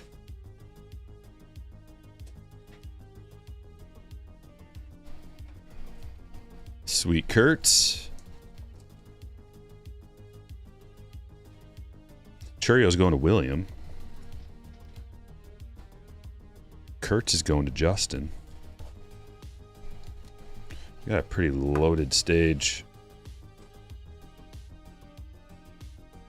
for a smaller type of break. And a gold Reese Hines rookie auto. 33 of 50.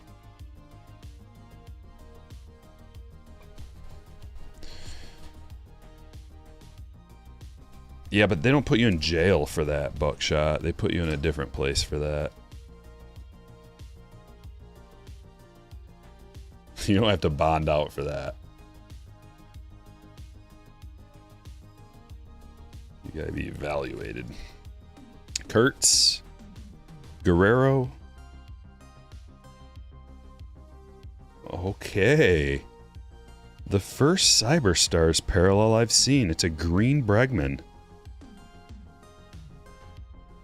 Not bad. Sean.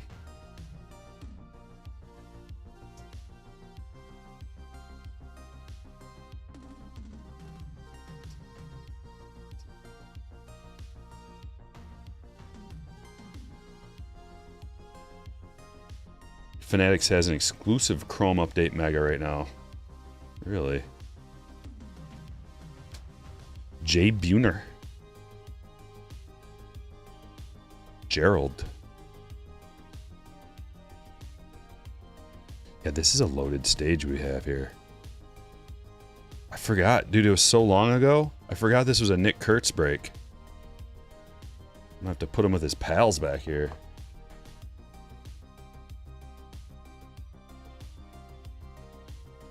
This break's been spectacular. Big hits. Hershiser.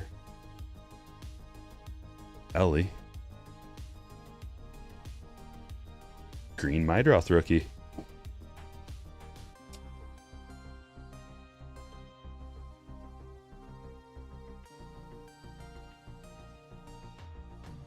Ted Williams.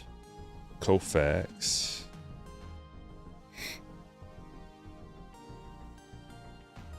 Devers.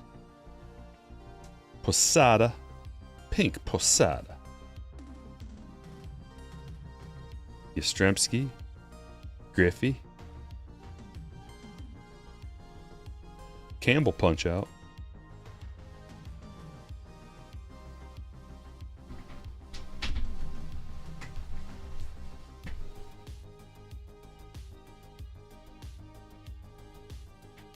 and one more box. It's a Breaker's Delight.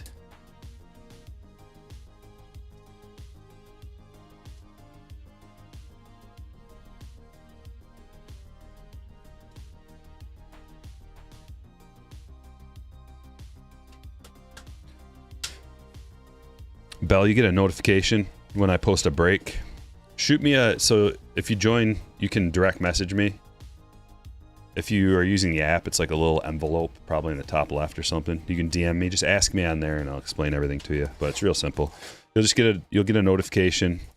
If you download the Patreon app on your phone, the noti will pop right up on your phone. You can just click it.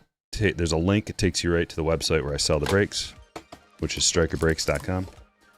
And it's real easy. That's it. You also get an email, just in case you don't have the app or whatever. You get an email. Sometimes the emails take a little bit longer to generate, so it's possible to miss out because the email will take a extra few minutes to get on there. That's why you should download the app. Refractors: Mick Abel, Drake Baldwin, Gusto, and Mike Trout. Here's a gold.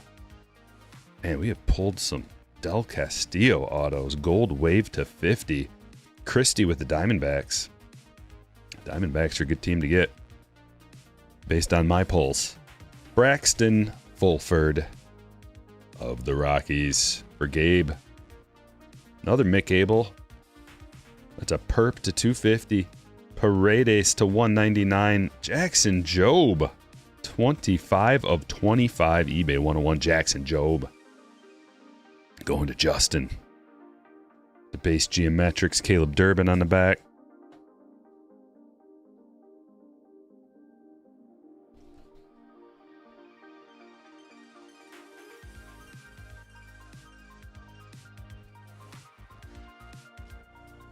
Happy Friday, Gorilla Farmer.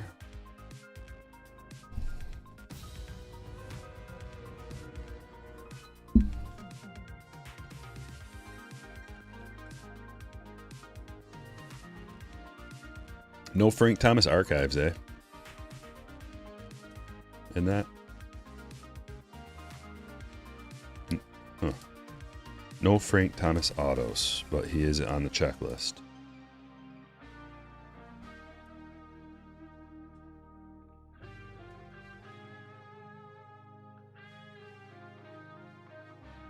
Next week is a big week. You thought this week was a big week? Next week's a big week as well. They're bombarding us with the end of the year releases, as is tradition. We always get a lot of releases at the end of the year in the baseball season, which it's better that we get them at the end of the year than the beginning, because we can at least get all the autograph signers and players. All the different rookies that we wanted will be on the checklist at the end of the year. So we get Kurtz and everything. But next week on the 17th, we get Cosmic and High Number. We're going to be ripping some Cosmic, folks. That's one of my favorite releases. Love that stuff. And we're going to be doing mixers of all the newest releases. And then in Cosmic, High Number, Archives, Topps Chrome Update. And I got a couple of boxes of Ginter left. And then that'll be it for the Ginter.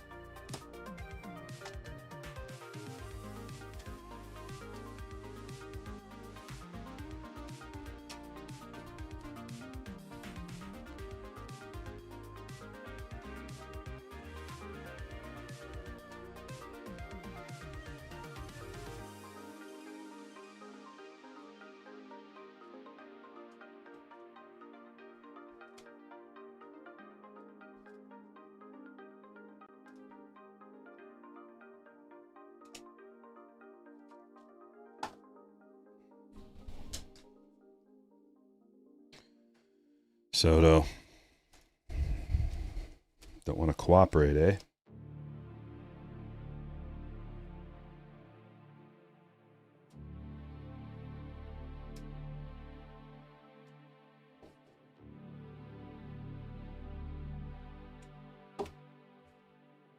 Nice stuff in this break.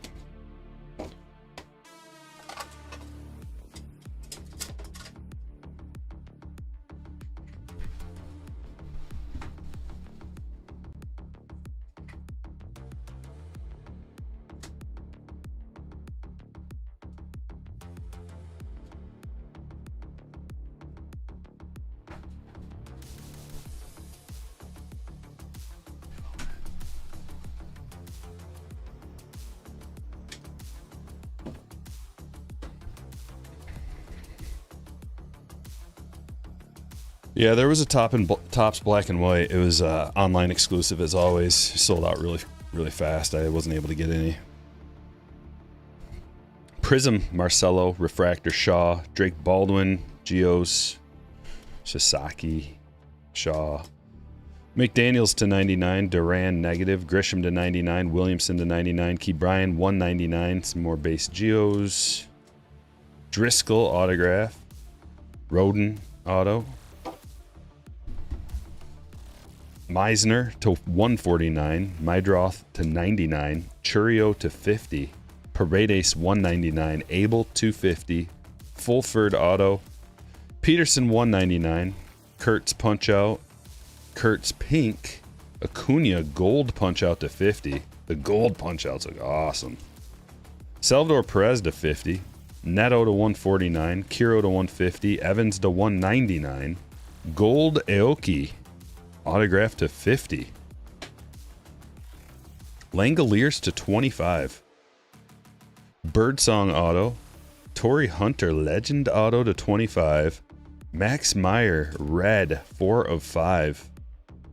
Elko black and white mini diamond auto. Matt Shaw true gold to 50. Otani refractor from A&G. Kobe Mayo rookie auto. Reese Hines gold auto to 50. Conine to 35. McCann to 15. Darling auto. Yoshida game used bat. Bregman to 99. Gold Robert. Buhner autograph. Del Castillo to 50. Jackson Jobe to 25. Nick Kurtz to 50. And Chase Utley and Steve Carlton dual game used memorabilia autograph 7 of 10. Nasty one.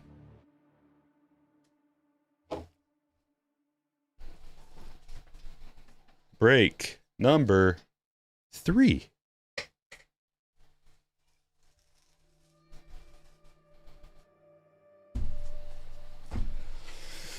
Time to stretch.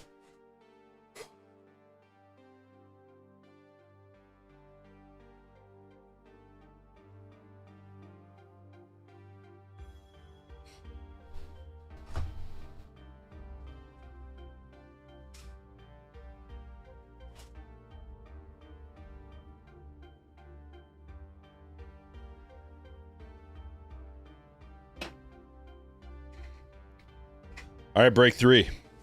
Are you ready? Good luck.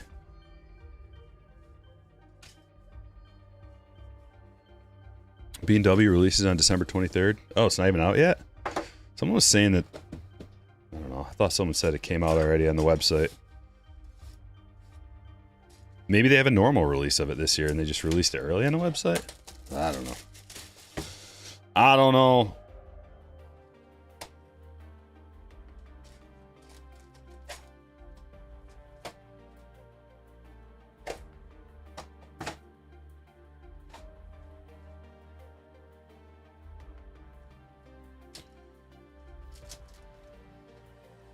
Box number 1. Rob dropping 10 gifted memberships. Check the chat. Did you activate your ability to get memberships after we talked about it? You like the City Connect race? This was a gift. This hat. I'd been wanting it. I like the City Connect hats. They're my favorite ones. I've got probably about 8 or 9 different ones for different teams. I was thinking about it the other day. I was like, what are my favorite hats on the wall? And every one I picked was a City Connect one. Is Stadium Club going to be a thing this year? I would think so, but it might not come out until January or something. Because they have a Stadium Club UFC. They got Stadium Club UFC. They better do a Stadium Club baseball.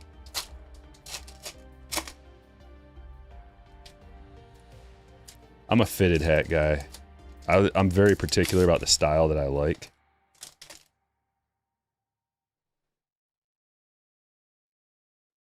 Like, they are 3930s.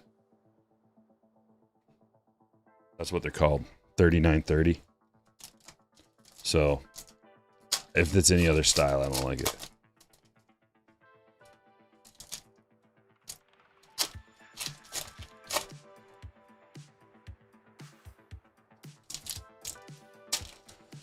Whose idea was it to make these packs so tough to open? I know, I would like to squeeze something. I'd like to shake their hand in a very aggressive manner.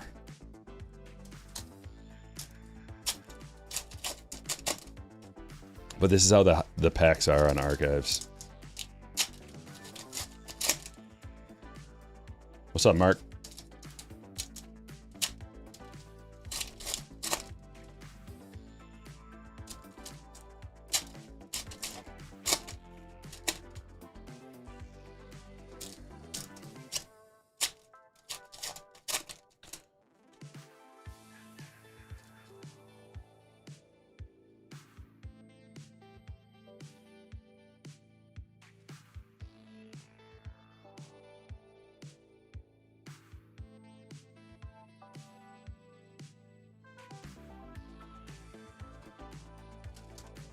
Brandon says fell out for a long while and haven't been here in about 2 years. Even had a divorce.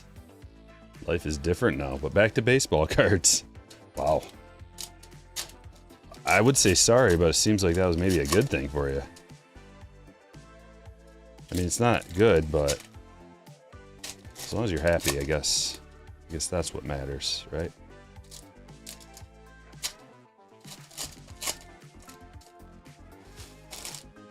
I like these 3930s because they have the flex back. And it just tends to fit better. For me.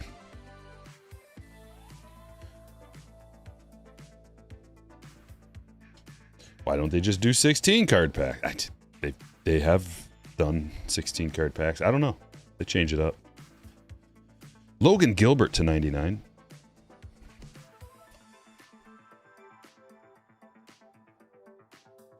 There's Vlad. Marcelo, Pink, Reese.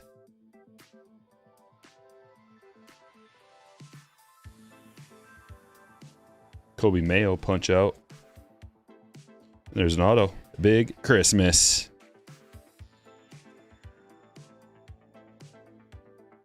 Break number 3, the Guardians. Michael, congratulations.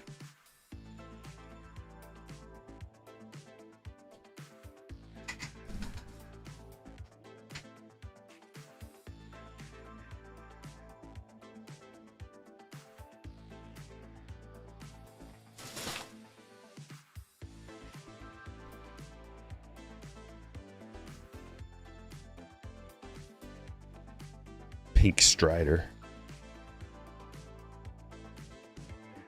Kyle Tucker.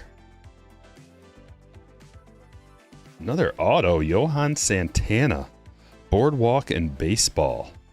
Top run stoppers. What happened here? Just hit that thing. There we go. It's very fragile. That's why I say everybody's got to have their own setup. People ask what stands I use and stuff. It's like, whatever I use is not going to work for you. So you got to find your own setup. Santana. For the Twins. Jack. Nice, bud. Wish the Yankees had a City Connect. I'm sure they'll get one.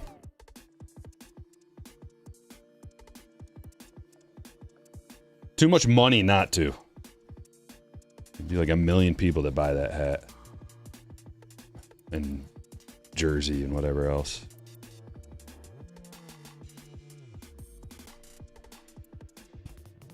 Soriano.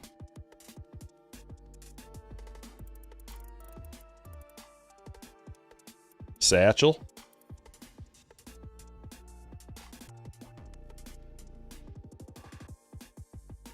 Freddie. Oliva.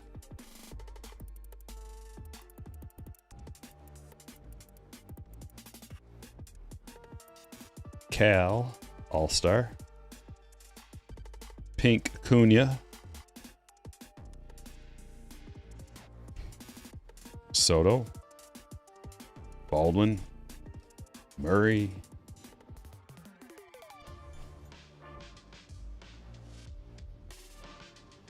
There's a Soto All-Star. And a low numbered Angel Martinez, 11 of 25 for the Guardians. Michael.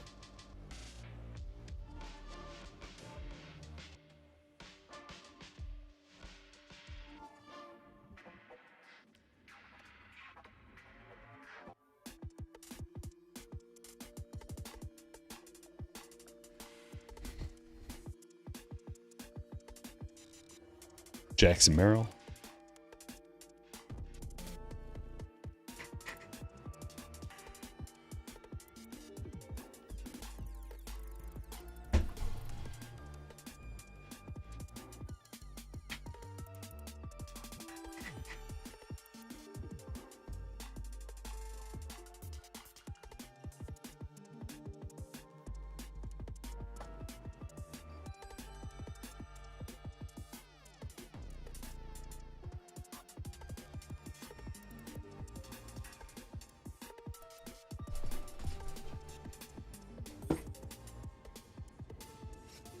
Topps Chrome Update Hobby Box.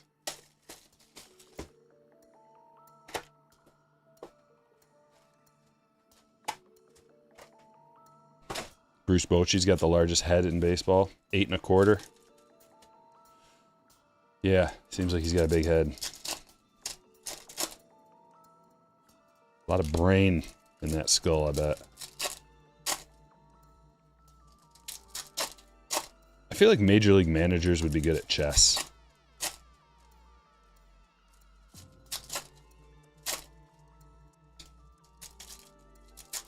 Like professional sports team managers in general. Coaches, etc. Potentially. Like good ones. High level ones. Yeah, I like those, Nick. They look good.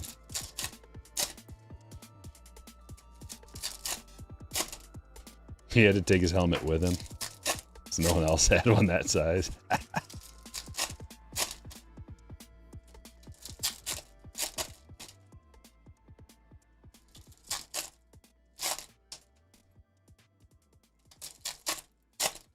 Well, hit that like button if you haven't yet.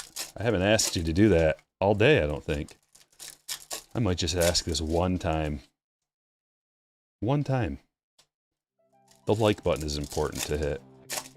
It helps YouTube send the information out to more people. Like, hey, people like this video. We'll show it to more people. And I need that. I need the help. We all do. All the YouTubers do. If you like a YouTuber, hit the like button.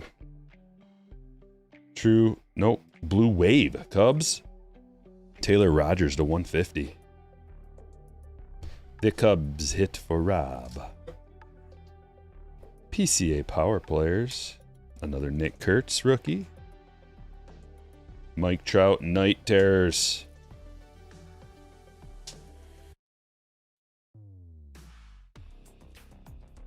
Ballesteros Refractor. Horton. Prism. Chapman. Fortune 15. Soto.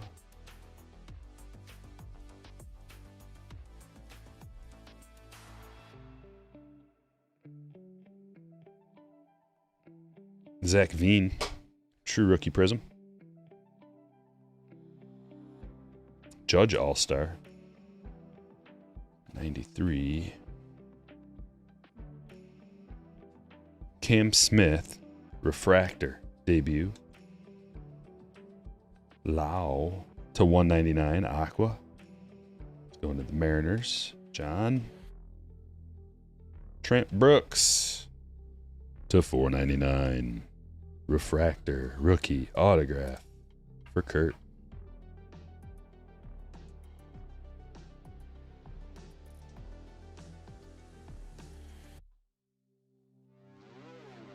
True Marcelo rookie and Kristen Campbell debut back-to-back. Logan Webb All-Star game. Jace Young, Mick Abel, Kumar, Ashcraft rookie, Refractor, Jackson Jobe rookie debut.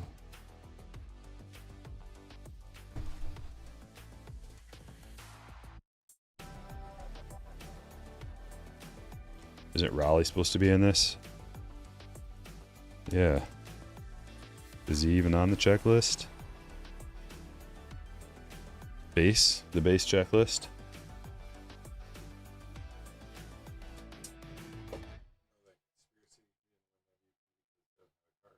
Mm-hmm.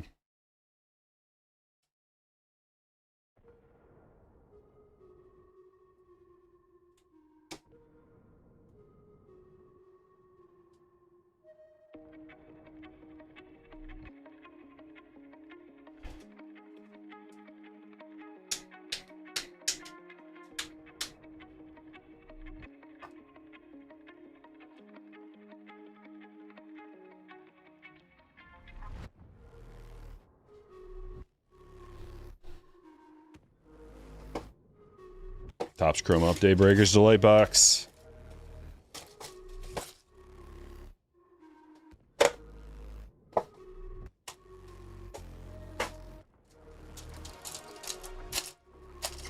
He was just in there. Yeah, base card, non-rookie. I don't even notice.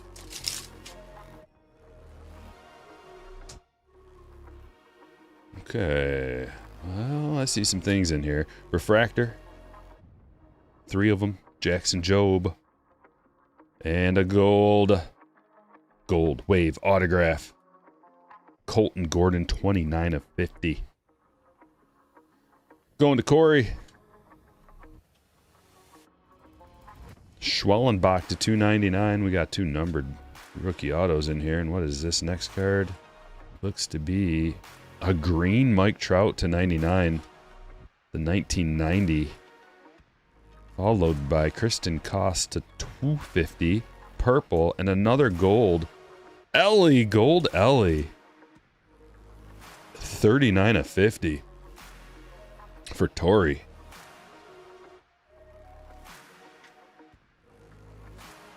Simpson, Steele, and Hill.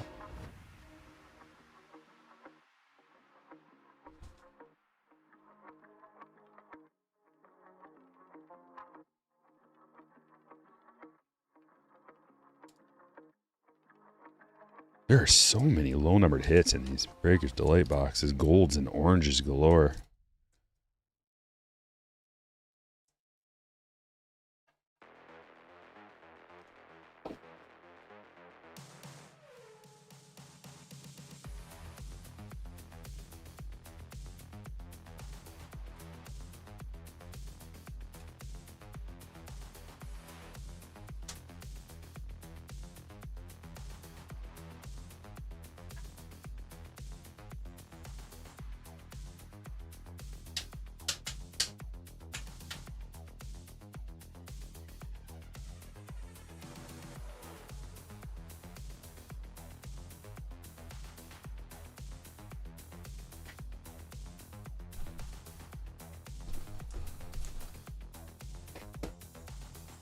Well, how about another archives box?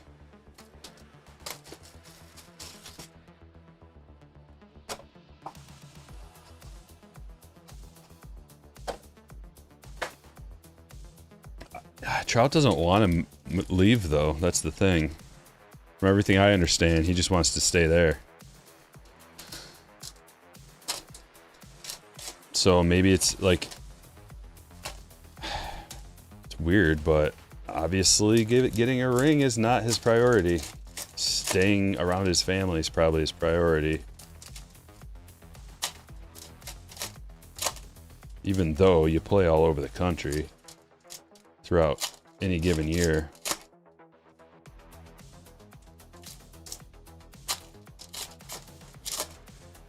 Like, if Trout wanted to get traded, he would get traded. He'd put it out there and they would trade him. But I heard the opposite.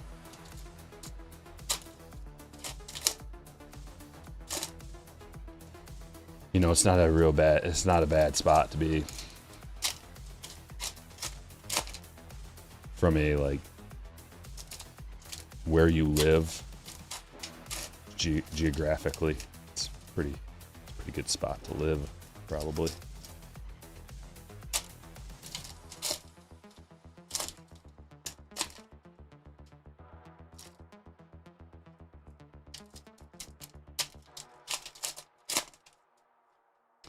Like I said, I don't know if it's like loyal. I don't think it's loyalty to the Angels.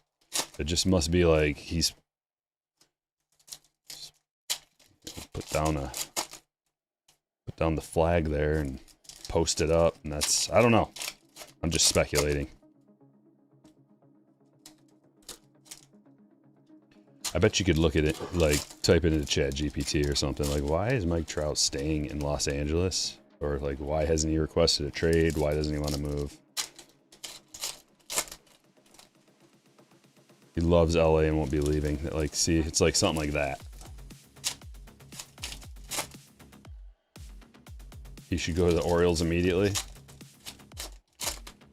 I don't know. I think he's kind of past his prime, honestly. He's not the Mike Trout he used to be. He's not the guy that strikes fear into the hearts of the opposing pitchers. I'd love it if he bounced back and became like, just had another good year where he got like a above 5 WAR, played the whole year, didn't miss any games, or, you know, maybe a couple of maintenance days here and there just to make sure. I'd love it. It'd be great for baseball. It'd be great for my sealed 2011 update wax.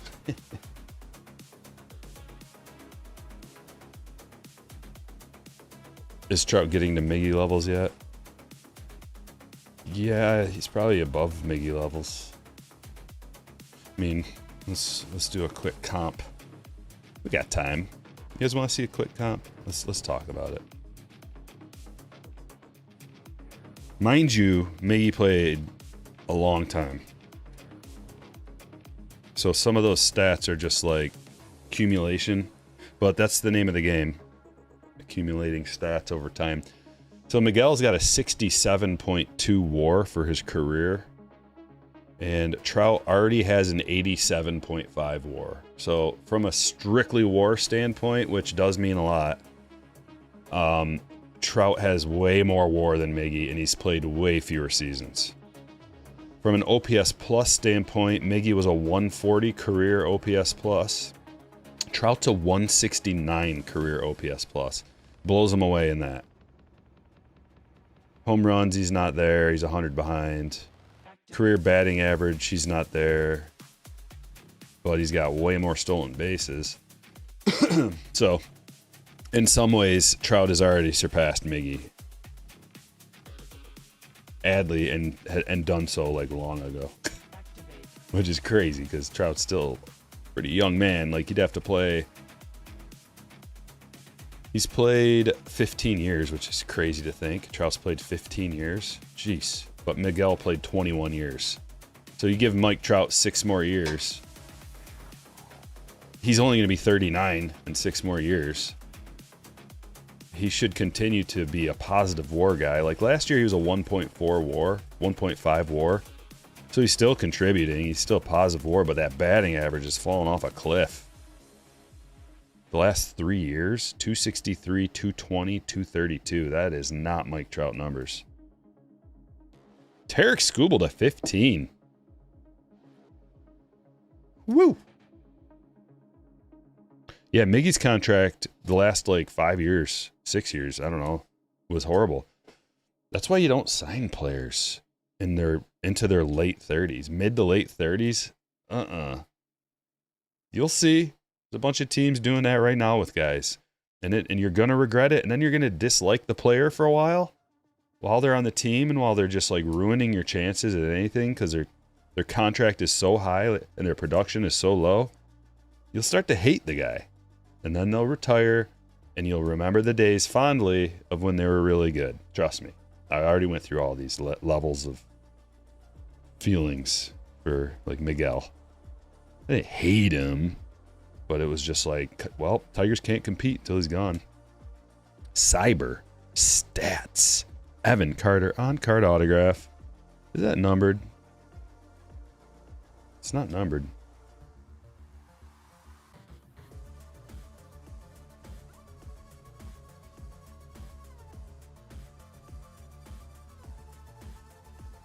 Texas going to Nicholas. Yeah, I think Trout's going to just basically just be an angel for life. Like, I don't know how many years his contract is, but maybe like once his contract runs out, he'll still want to play a couple years. I don't know if he's that kind of guy. I don't know if his heart is in it as much as others. Like, is he the kind of guy that's just going to want to play until he's 41? I don't know. Probably not. His body has already broken down on him. Two of these cyber stats back to back. Paul O'Neill and Evan Carter. This one's a Yankees autograph for Tyler.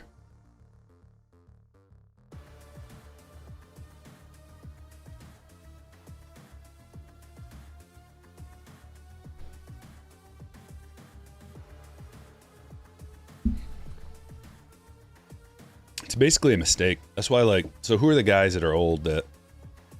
There's a few guys. There is Simeon. Simeon is 35 years old. There's Bregman. Bregman is 30. He's going to be 32 this upcoming season. So if he's looking for like probably 5-6 year deal, that's not going to be great at the end. The end of Judge's contract. Judge is 33. It's going to be 34 this year. Judge is going to start falling off, guys. That's not going to be fun for the Yankees eating all that money. It's great right now when Judge is pumping out 9.7 WAR. When Judge goes down to like 2 WAR, which will happen soon, that's going to be a miserable... Like, you think it's rough being the Yankees right now?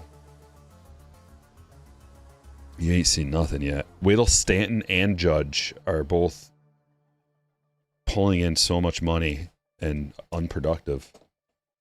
I don't know how long Stanton's got left on his contract, but Stanton is 36. And his salary, he's signed through 2027. But he's got a 2028 team option. They're not going to do that. So 2 more years of Stanton. He's barely even able to play as it is. Soto.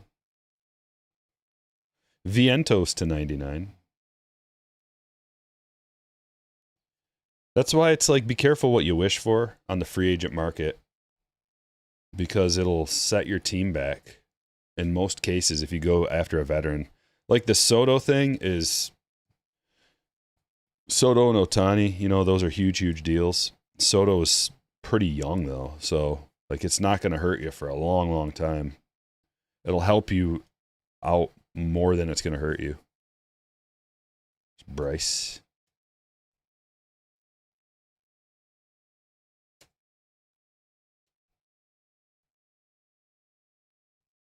Dylan Cruz. What else do we got? We've got another Breaker's Delight box.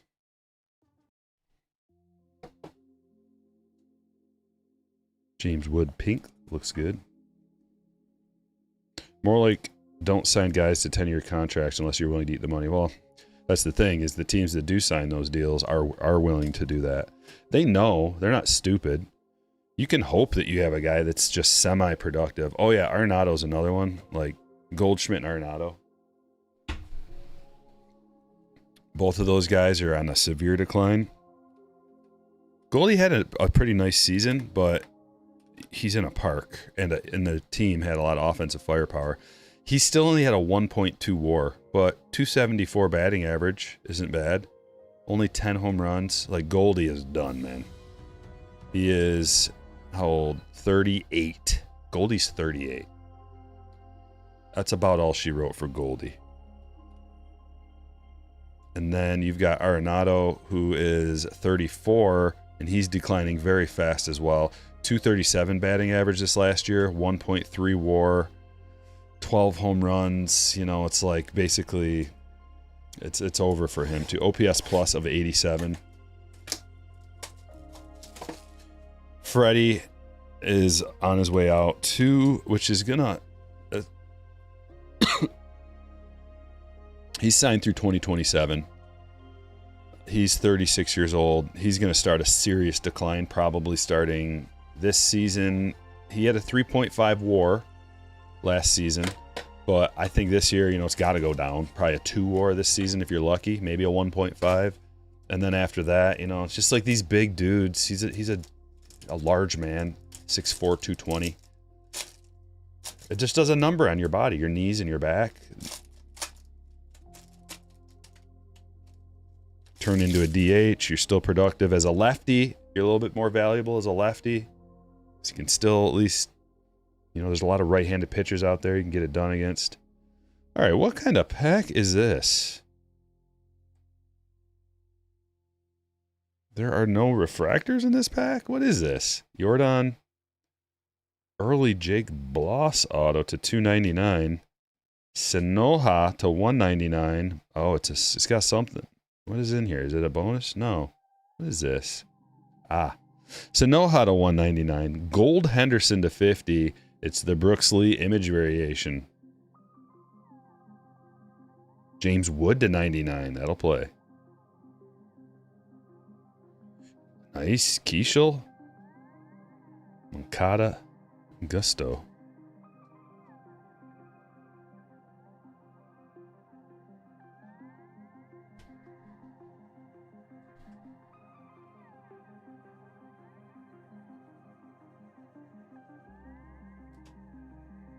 So the Brooks Lee image variation going to Jacris. James Wood going to Thomas. Gold Henderson going to Eric. Sanoha going to Jeff. And Bloss going to Matthew. Chaka needs that Moncada.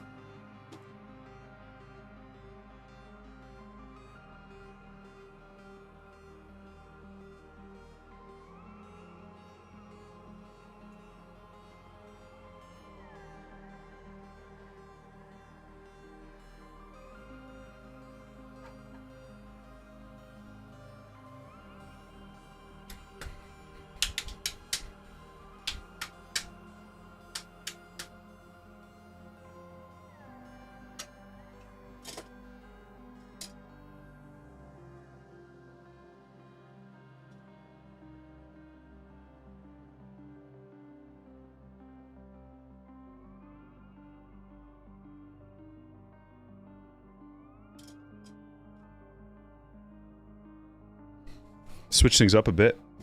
Let's do a box of A and G.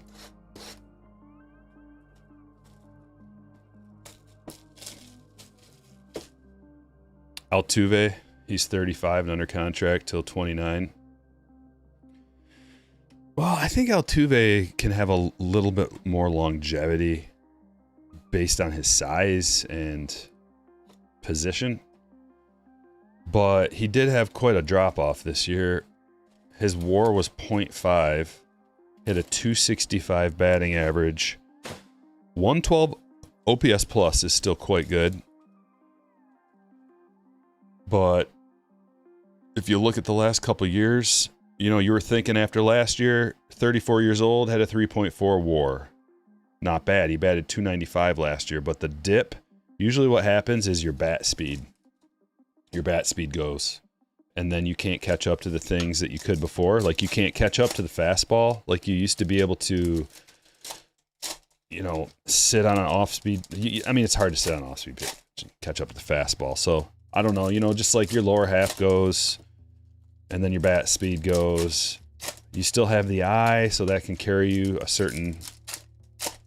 But he's a small-statured dude, so he can probably remain in the bigs a little bit longer. A little bit longer than normal. He's played 15 years in the bigs. It's a pretty good career. 53 WAR. You know he's gonna. I mean, if they're gonna let him in, if they're gonna let the scandal team in to the Hall of Fame, you know how those writers are. They might not. I don't know if the scandal's gonna affect it. Probably will, at least for a while. Because they didn't. All they got is a slap on the wrist. You know, nobody really got in trouble for that. It's one of those situations where everybody was doing it, or at least I think they came out and said like a third of the league was doing it. So. What are you gonna do? That's what always happens though. One team gets caught. It's like the Michigan thing. Michigan was under the spotlight, so they got caught. But they didn't really get in very much trouble. They didn't vacate their title.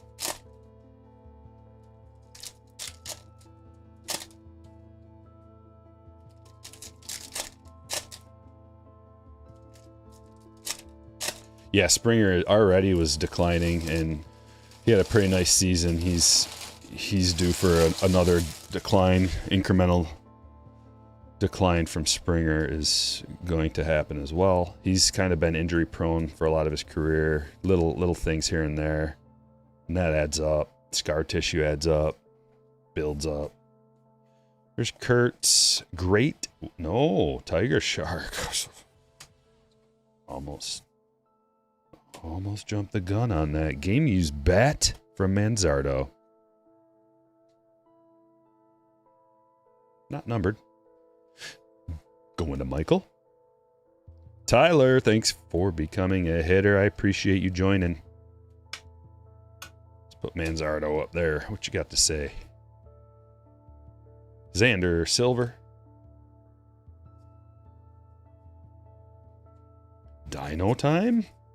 I just want to keep talking about it so it happens. You know how that works. Jackie. You got a little Blade down there.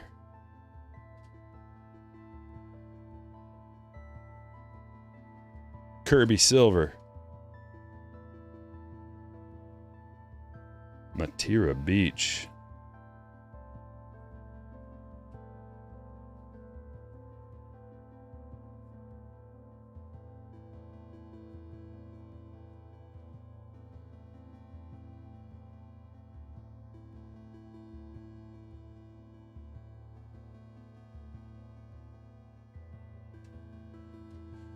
There's Tucker.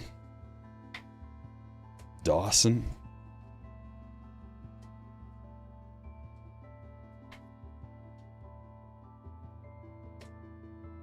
Bohm and Hall. Skeens. A&G. Chrome Tani. Chrome Tani.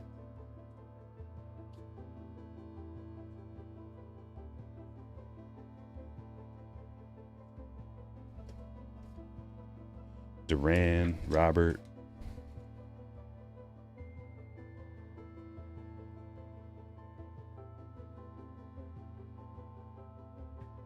And Merrill. Standard Merrill, and hey, there's Hall. John Hall, drummer. John Hall. Who do you drum for again? Red Clay Strays. So hard to say. They did that on purpose. Make their name hard to say. Red Clay Stray. Red Clay Stray. Abrams. Satchel. Chrome Pujols.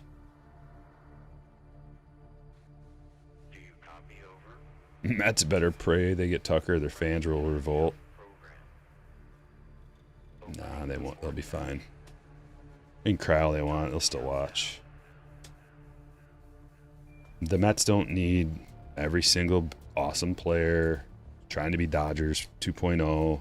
Got to compete with the Yankees and get all these big name players, huge payroll, inflated. You know, they tried that. Like, their owner came in, tried to buy all the players, spend all the money, found out, oh, that doesn't work. You need chemistry. You got to have the right combination of all these big players. So he's revamping things. Maybe he figured, maybe he learned. He probably did. Billionaires tend to learn from mistakes.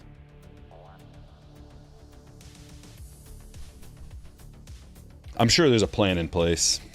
The dude has deep, deep, deep, deep pockets, and I'm sure there's a plan in place. You know, maybe the plan is go after Scooble.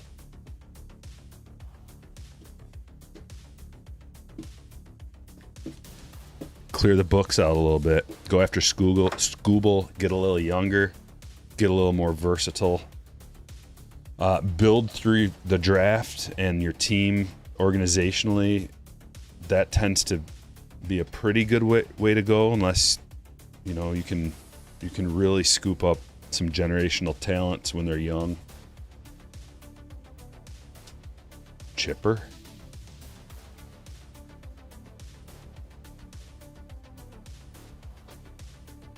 Maybe this year's a rebuilding year for them. I don't know.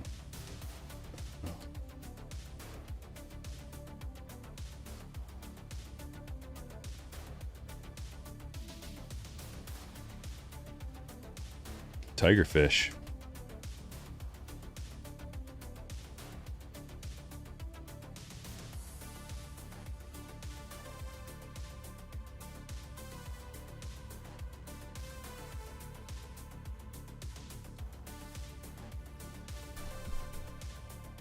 They need to do something, you know. They can't just like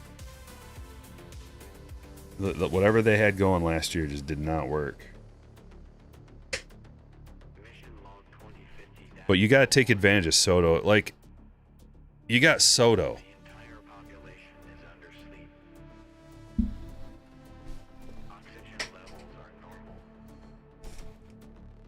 Yeah, Soto and Lindor. I hate it when these teams cry. They're like, and, okay, I know we just signed like 2 huge, super talented young free agents, and we got all these other guys too, but we want everybody. Like the Phillies fans too. So deep, so many players. It's just like, we will also want Soto and, like, you know, can some other teams get some guys or no?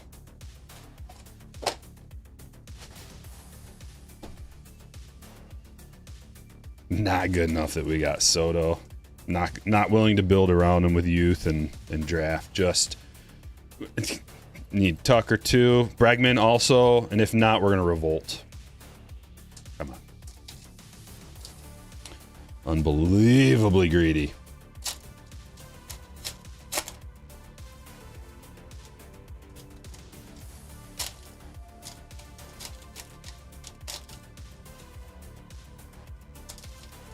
That's why we need a cap in baseball. We need a cap. Dodgers situation's out of control. Yankees have always been out of control. Unfair. It's an unfair sport. Cap it up top. Limit it down low. It's bad at the top and the bottom. You got the teams at the bottom that don't want to spend any money, and that's even worse. It's even worse. Kick them out. Kick them out of their city. Or at least, like, I don't know. It's not the city's fault necessarily. But usually, if people are willing to come out and watch the game, you can afford some bigger players. But if the people, like, it's a vicious cycle. You don't spend money on your players, then the people don't come out and watch the game, then you don't have enough revenue to get the players, and it's just a vicious cycle. But when they have that revenue sharing for, like, the luxury tax, there's revenue sharing, and then the rock bottom, you know, just bottom feeders, like, they're like, well, the owners are like, I'm going to make so many millions of dollars off of this. Why would I spend, you know, like $100 million signing like a nice player, or 200 or 300 or 400 or 700 million dollars signing a nice player, when I can just make millions not doing it? Tens of millions. It's pathetic.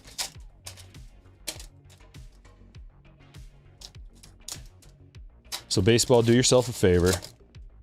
Set a hard cap and set a floor.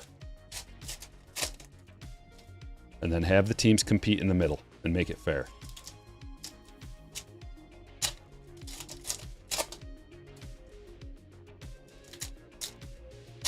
But see, the players don't want to do that. It's not the owners. Don't blame the owners. The owners would be fine. It's the players that don't want to do it. And nobody wants to blame the players. Anytime we have this conversation, nobody wants to blame the players. It's always greedy billionaire owners against ambivalent millionaire players.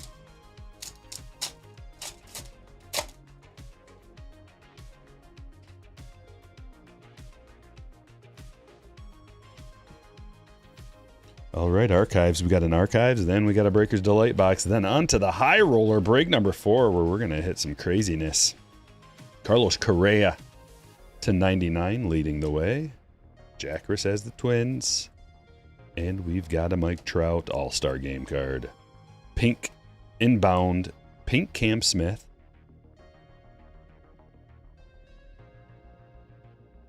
Matt Shaw. Luis Gonzalez autograph. Well, I'll be. Players Union will never let it happen. Never say never. See, you can make up for it with the floor. The math would work. You can work the math out when you establish a floor that they have to spend X amount. It actually might work out better that way if you think about it. So if you have a smart person in charge of the players union and the, you know, I think a combination of both can figure this out where like, actually we can make more money. It can be a nice high ceiling, but you got to jack that floor up. And I think that's the thing the owners don't want to do. Players don't want to do the ceiling. Owners don't want to do the floor. So if you can come together and find a compromise where there's more parity, like you can have more teams involved that can actually make the playoffs and actually compete, I think that would be good for the sport. It would grow the fan base of the sport, which will also increase revenue for owners. Why am I not the guy in charge of negotiations? Brett Saberhagen to 99. I just need a good team around me that'll give me all the stats I'm looking for and information. Because I'm just spitballing it while I'm doing multiple things at once. Imagine if I had the actual info in front of me. Brett Saberhagen to 99.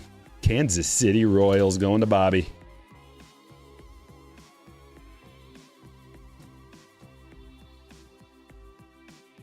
Five teams go bankrupt. Good. Get them out of there. Send them to a different city. Can't afford it?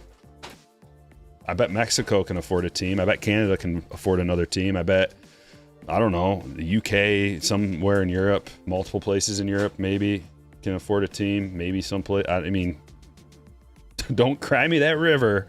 Oh, if I don't have the precious luxury money from the other teams, we can't afford to pay our players. We're only $7 billion. I only have $7 billion, not $60 billion like the other owner. Like, get real. I don't want to hear it.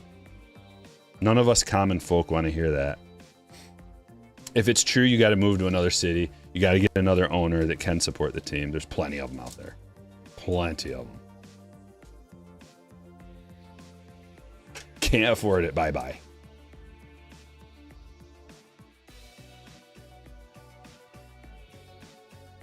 Maybe if they actually put together a good team on the field, they could afford it with the increase in revenue. People want to go to the game and see a team play that's relevant. That happens in like every city. Almost every city. Now the Tampa Bay Rays, part of it is their ballpark is such a skunk. And like no one wants to go to that ballpark. And they have two teams. Maybe you only need one. Maybe there should be like a Miami team. Or like, I mean, there's the Miami Marlins. Maybe there should just be the one team. I don't know. There's got to be a solution to that.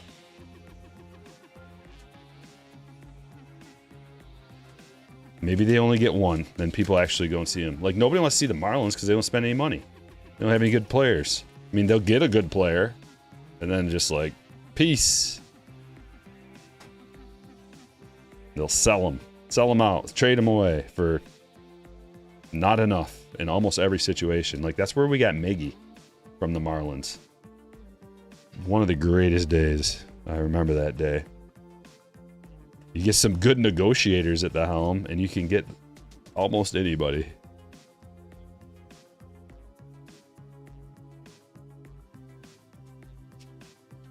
Scherzer. Realmuto. Tomahawk says, yes, move the Rays. I used to leave their games because it was all old people. There's no excuse for Miami. Tampa Bay, there's a lot of old people. But, I mean, what's wrong with all, like, what do you, I don't know.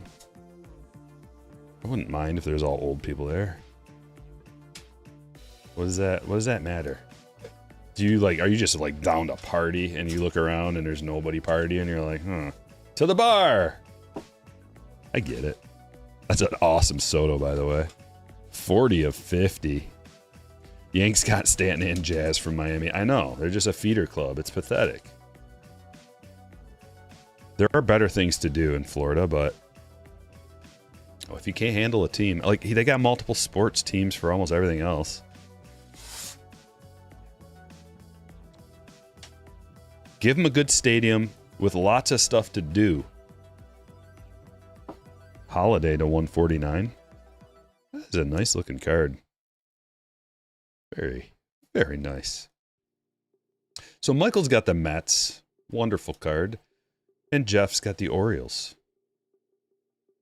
And the stage is getting awfully full. Just in time for our Breakers Delight box. Sasaki.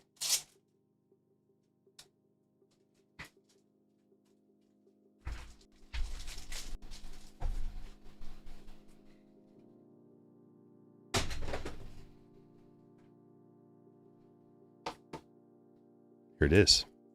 Good luck. There needs to be a mechanism that punishes owners that don't compete. MLB needs to be more like the NFL.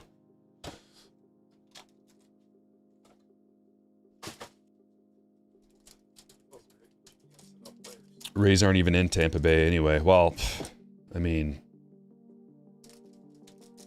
that is a point. Now they're not because reasons. They don't have a stadium there anymore. But it's still the Tampa Bay Rays, right? Or is it just the Rays now? Just like the Athletics. Or just the Athletics while they don't have a home. That's a nice Drake Baldwin true rookie. Cam Smith, nice. Oh, we got the flipperoo, remember? Does that mean a bonus autograph? I don't think so. I don't see it. I think it's just a weird situation. Jake Bird to 199. Gold lava. Kobe Mayo, sweet. Gold and orange lava lamp to 85. Oh, and another gold crochet to 50. That's a cool one. 37 of 50. 1990 design in a gold. Mesa Jr. to 99. Green parallel. Brooks Lee. Rookie debut to 150. Geometric Chandler.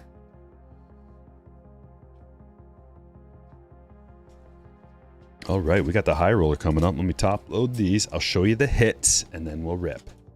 No delays. No delays. We can talk about hitting the like button right now if you want. Or you can just do it and shut me up. Shut your mouth, Stryker. I'll hit the like button. That's a deal.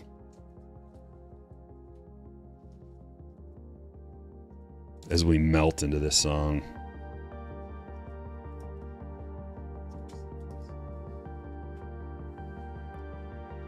Relax with the Stryker ASMR. I'm here to deliver you the relaxation you deserve. Slowly, deep breath through your nose. Once you get your lungs full, just take a moment and hold it, and slowly let it out through your mouth. All the way out. Allow your heart rate to slow down. Feel the relaxation.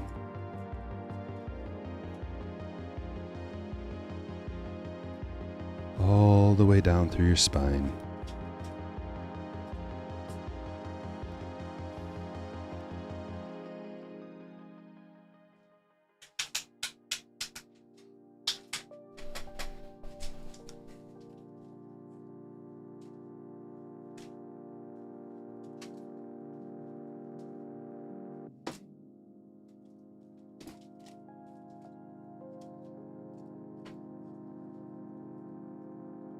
We got random this guy off too, by the way.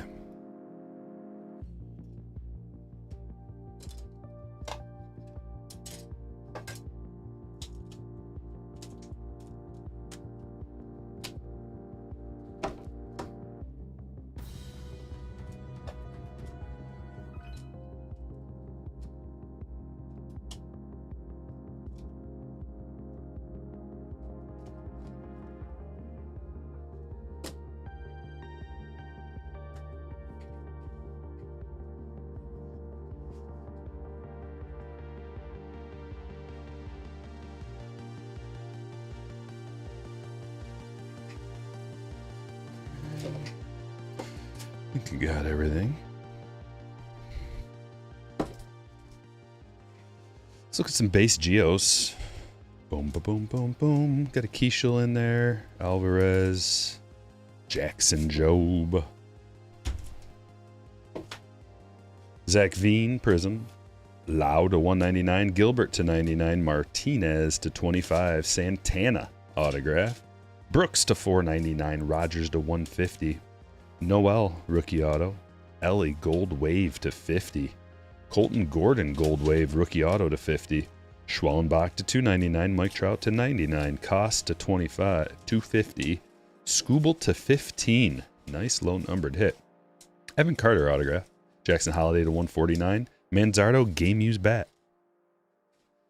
Sanoja to 199. Bloss to 299. Paul O'Neill autograph. James Wood, pink rookie. Vientos to 99. Brooks Lee, image variation rookie. James Wood to 99. Henderson to 50. Luis Gonzalez. Saberhagen to 99. Correa to 99. Nick Kurtz, pink rookie. Juan Soto, Cyberstats to 50 is awesome. Jake Bird to 199. Brooks Lee to 150. Mesa Jr. to 99. Crochet to 50. And Kobe Mayo to 85. Let's randomize Hall.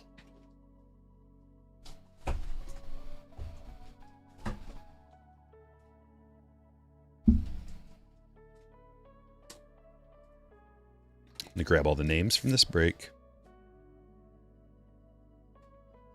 We're going to put them in the randomizer. And whoever's on top, they get the hit.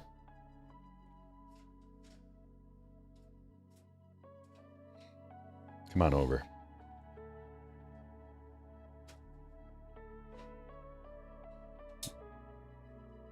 We got this right here. We copy them. Drop them down there. We'll call this Hall. And we'll roll the dice. Whoever's on top gets the card. Ready? 9 randomizations. Let's go. 1, 2, 3, 4, 5, 6, 7, 8. And the final round for all the marbles. 9, Camille. Congratulations, Camille.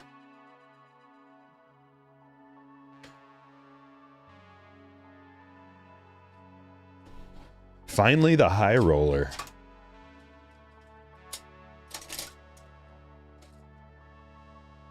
A little bit different. We got an additional Breakers Delight box, added a Topps Chrome Update Jumbo box, and we went with the Mitchell and Ness variant for A&G. See what she's all about.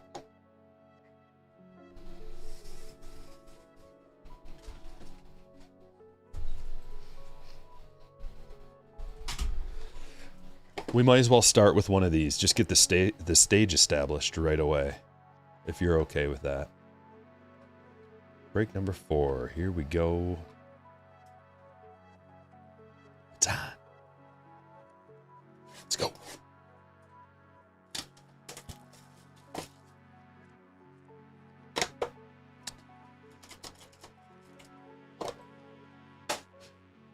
Thanks, Defy. Chaz, appreciate it.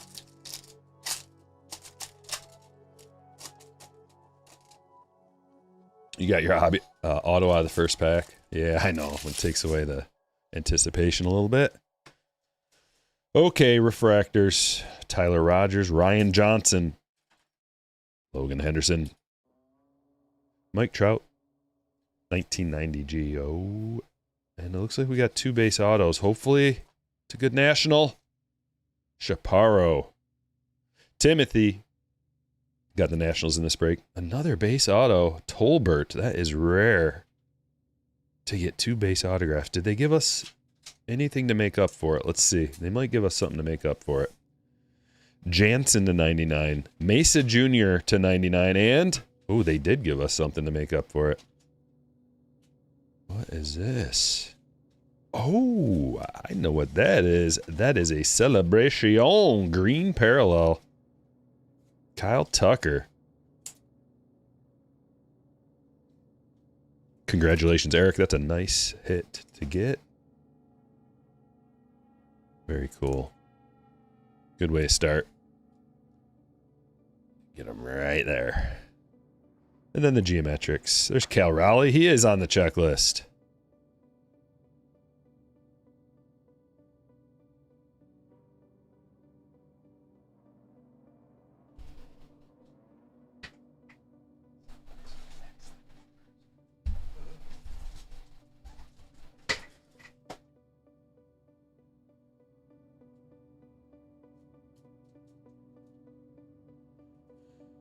Do these only have debut patches?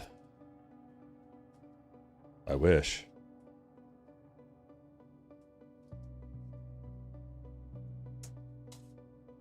Oh, are you asking if there's like redemptions for the debut patches? That I couldn't tell you.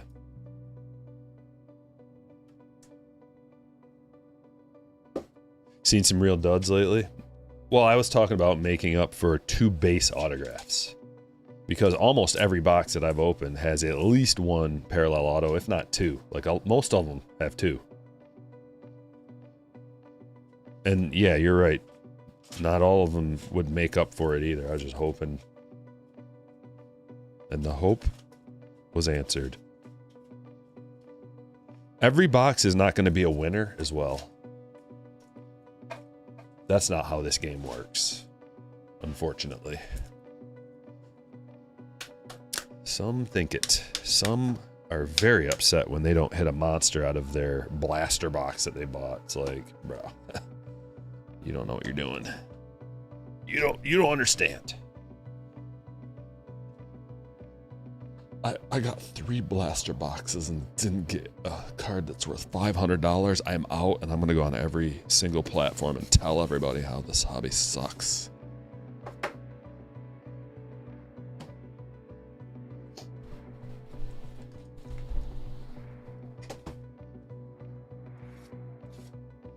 Archives. The Nick Kurtz debut was redemption. Celebration looking good. Still no odd sheet, huh? Odd.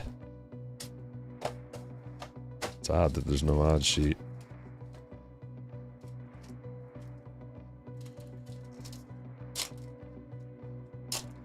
Like, it can't be that hard to upload. You know what I mean? Like, that's like a button. You just like click, upload. Oh, 2 buttons. Save. Upload. Save. Maybe the odd sheet guy's out sick. There's a lot of sick people. I'll give them the benefit of the doubt. Impressions are on point. Isn't that an on point impression? Yeah, that's what they sound like.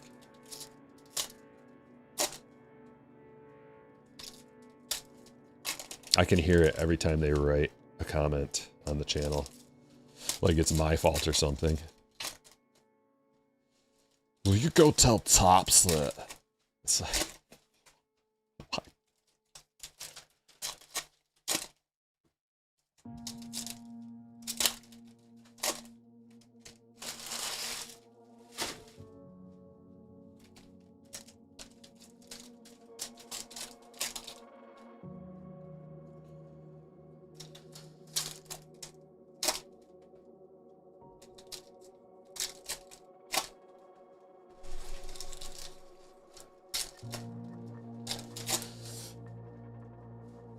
Philip asks, I wonder if Topps makes the top name debut patches redemptions on purpose so they know when it's pulled. Ooh.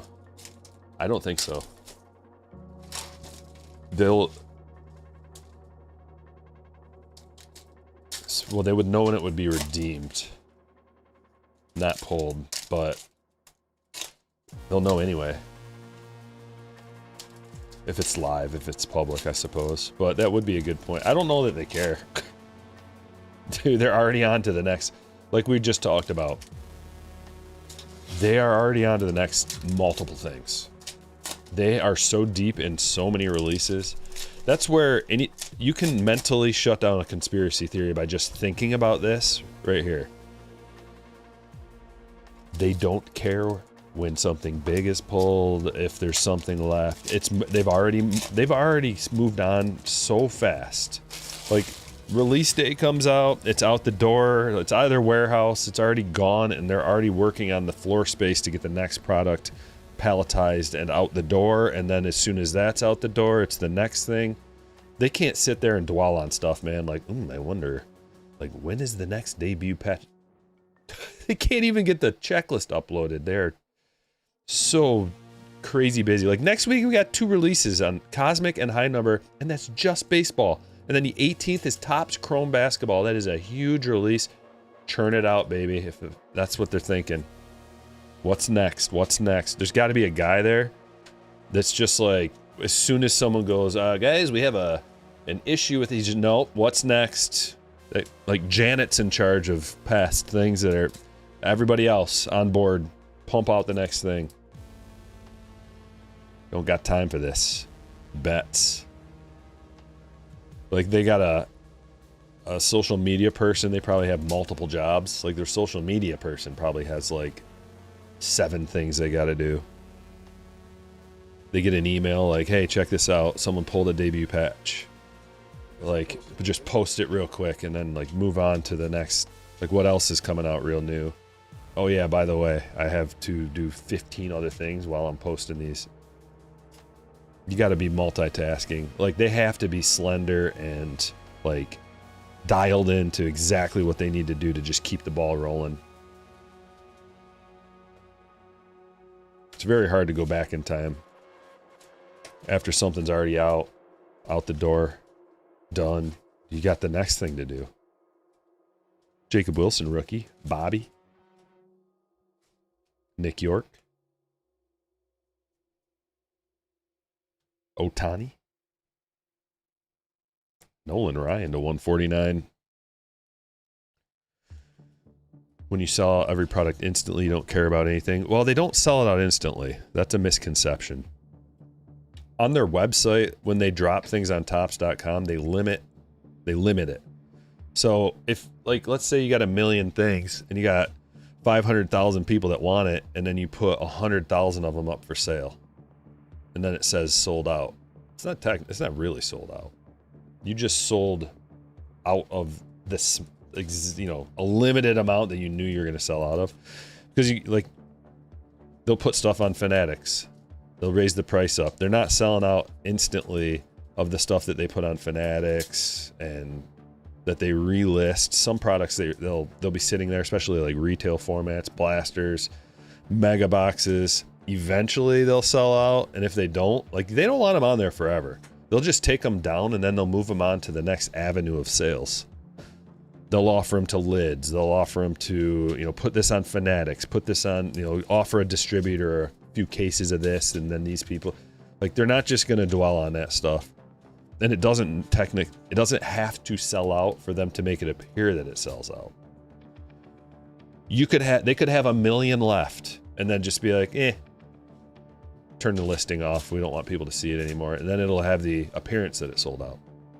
So there's a lot of ways to play this game,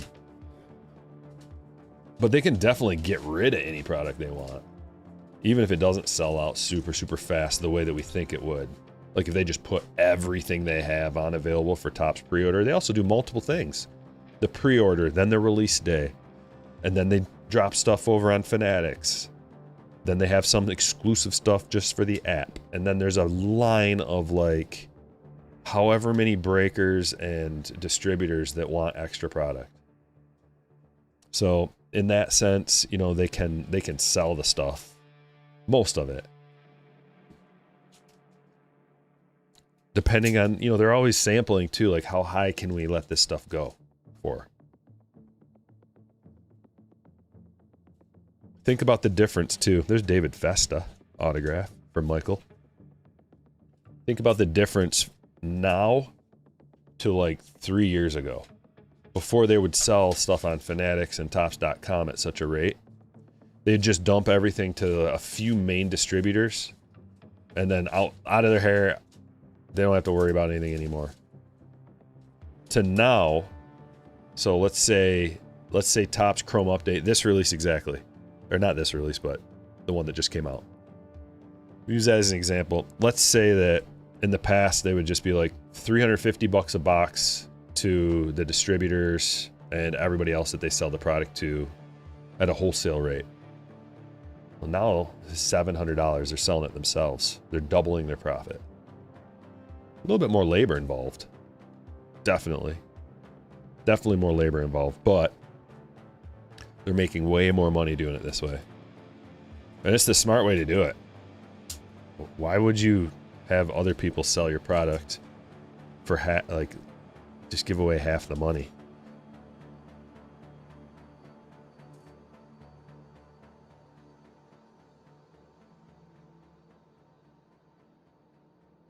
That's the same one I got. Congratulations, you're due to receive a 1987 Topps Boardwalk and Baseball autograph of Marcelo Meyer. Kyle's got the Red Sox. Congratulations. I redeemed mine today. So hopefully it comes quickly. There's a pink Vladimir.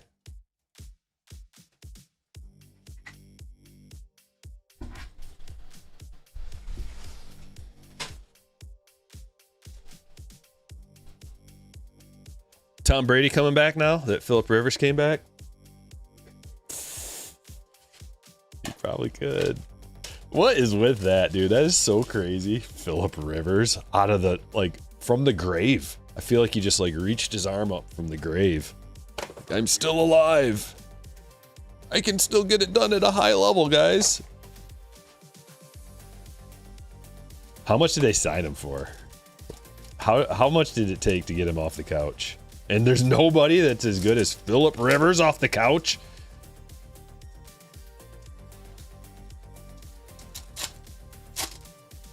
That's wild. Do you think they contacted Brady? I bet they did.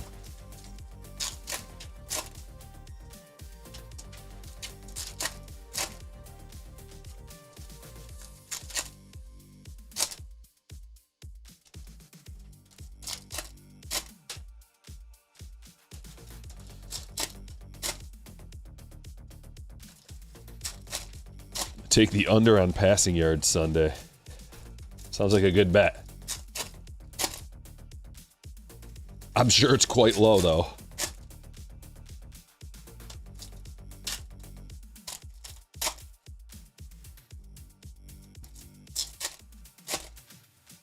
Oh, it's Rivers' play style. Okay. Cam Newton was on fire. Cam Newton spent more time designing his hats than he has working out and staying in game shape. Spent more time at the club. Phillip Rivers has a family, big family to take care of.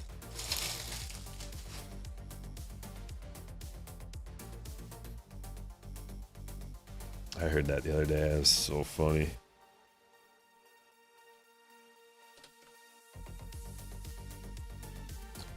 Phillip Rivers has 10 children, 7 daughters and 3 sons. He's got 10 kids with his wife. We're talking about family here, not just 10 random kids with random babies' mamas. Family man. He's got some providing to do still. Orange Amador to 25.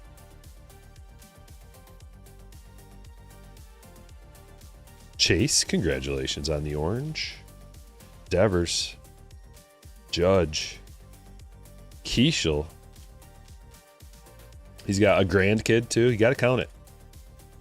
It's a lot of presents.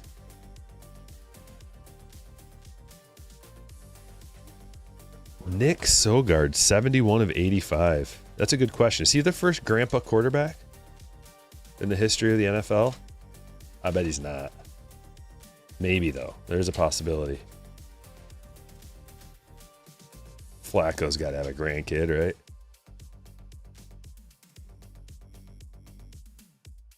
Who else played till they were real old? Brady. Brady have a grandkid?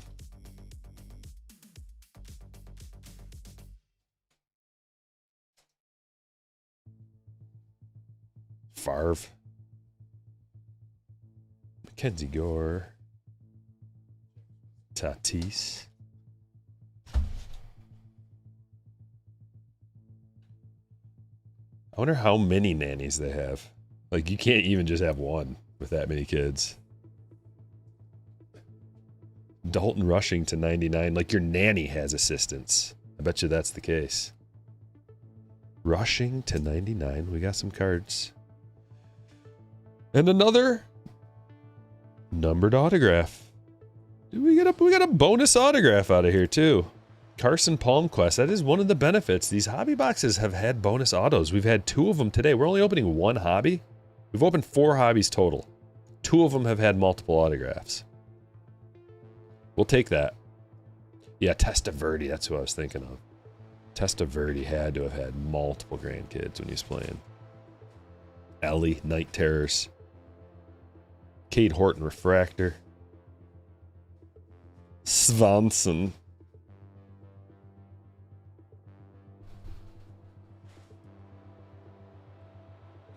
Moon was 44 when he retired. Might have been a grandpa.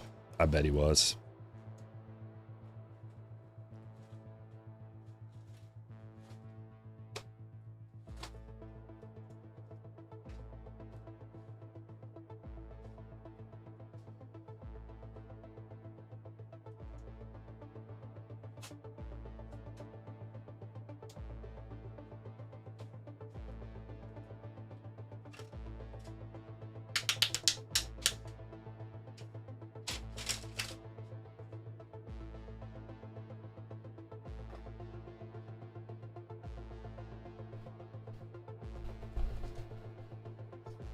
Let's do another Breaker's Delight box. Heck, why not?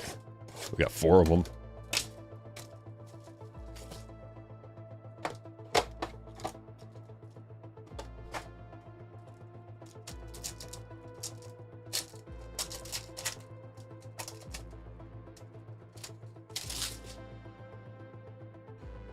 Mangum. Meyer, Thomas, Alvarez. Here comes something weird. Oh, sweet. That is a really nice pull to 10. Keishel and Lee. 4 of 10. Mega hit. Michael. That's a hot B right there. 2 for the price of 1. And Rhett Lauder. Anything else? We want more. It's flipped around. Aw.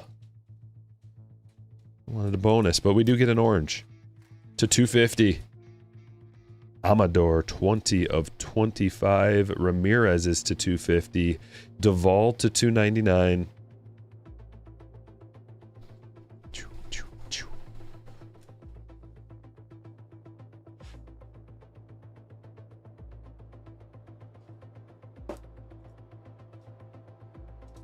I think this is the first dual auto from Topps Chrome Update that I've seen.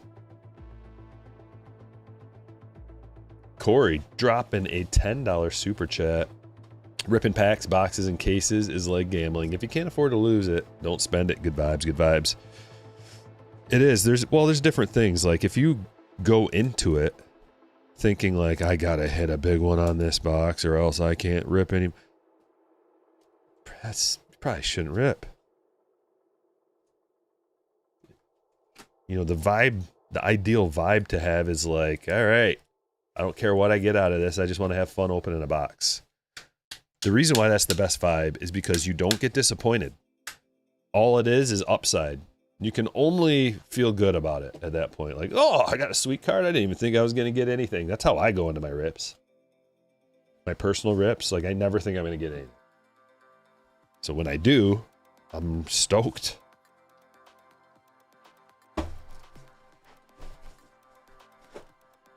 Out of there. And we're going to hot B this mother.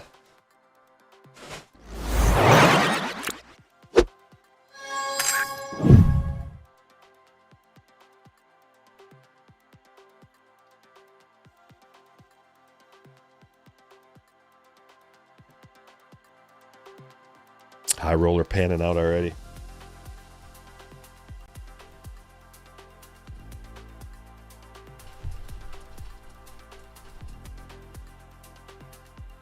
Here we go. How much time does it take you to clean up all the trash after a break? Not too long. Like most of it goes in the trash can.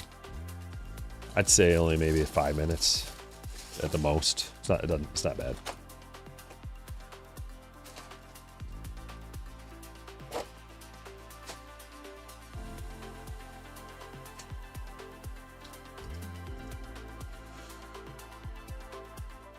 Yeah, that's kind of my style too. Barcoa says, I usually buy singles for my PC and buy low end for fun rips.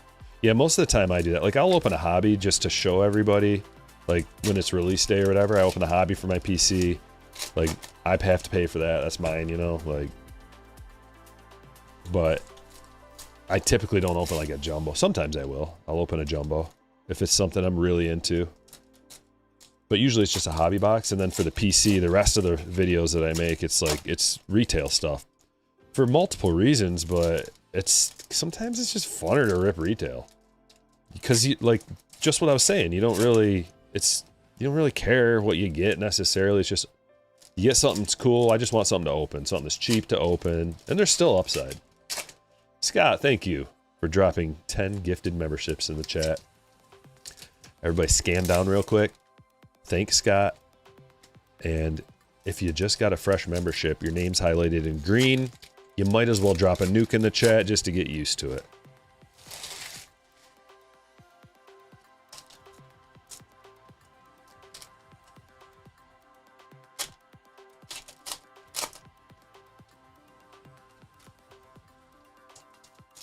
You go on vacay? Nice, Scott. It's a good time to do it.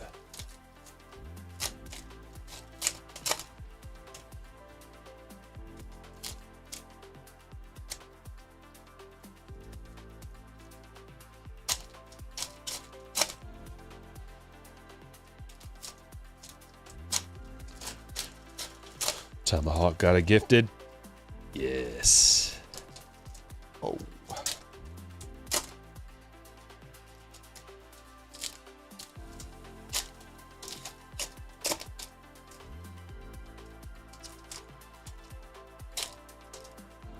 Top Series 2 blasters. Series 2 hangers have been a blast to open. I went big on 2024 Heritage high number retail. Those boxes were super fun. Yeah. I don't know if there is retail for 25 Heritage high number idle. Some people have been saying it's hobby only. You know, it's also possible that these last couple of releases of the year, these last few are shorter produced, which would be great.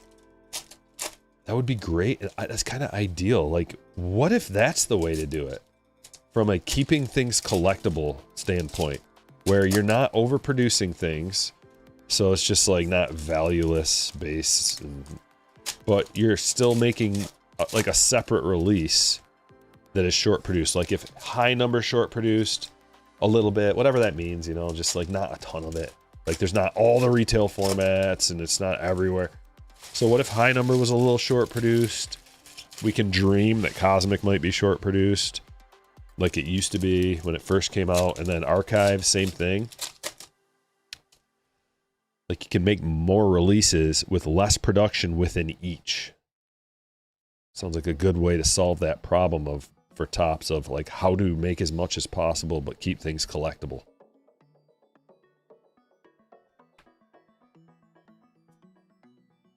Pink Pasquantino.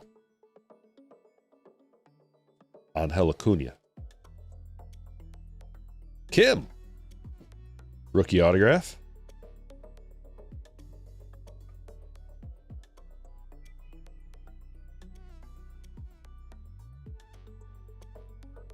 Why are the update blasters cheaper than Series 2 and Series 1?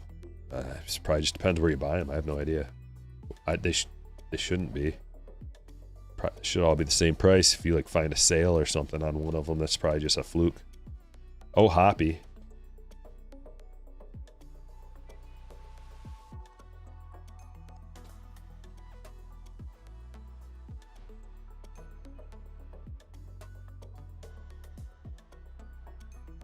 Either you're not finding the cheap prices from Series 1 and Series 2, or I don't know, or you happen to find a sale on update. But they're supposed to all be about the same price. Bats. And Shea Whitcomb is the rookie autograph for the Stros. Eric.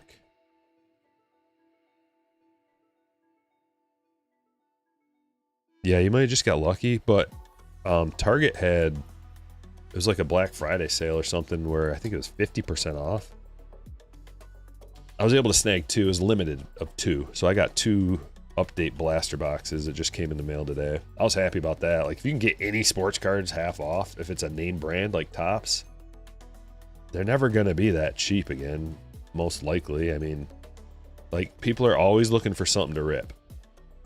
Even junk wax has gotten expensive for that very reason. People, like there's a lot of YouTubers that open sports cards and they want something to open that's not crazy expensive that's going to break their bank so they can just keep making content. So anything that's cheap like that, like the Meyer has buy one, get one 40% off.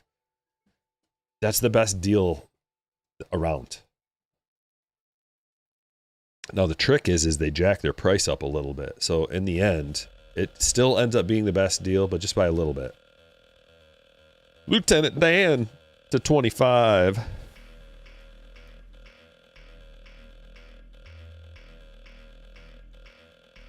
Flacco's only 40. They should all be about 25, yeah. That's like the going rate.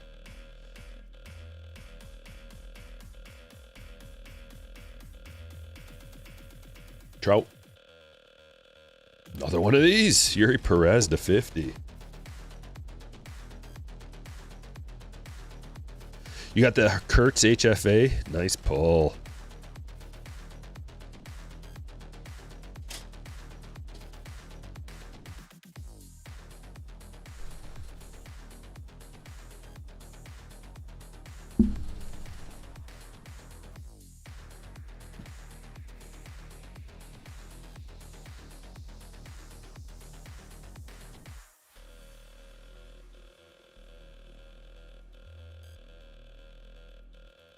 Sasaki.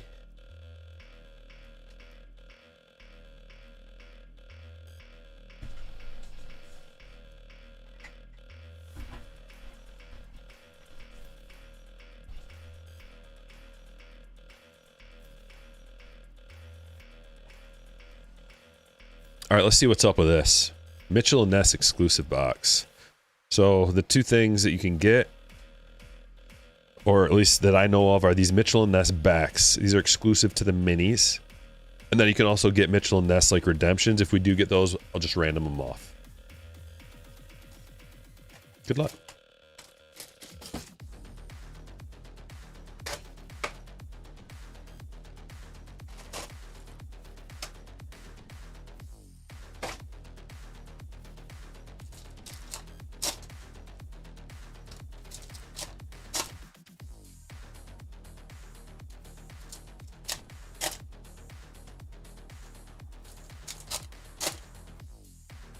Anybody in the chat open these yet? I already asked you a long time ago, but there's probably new people.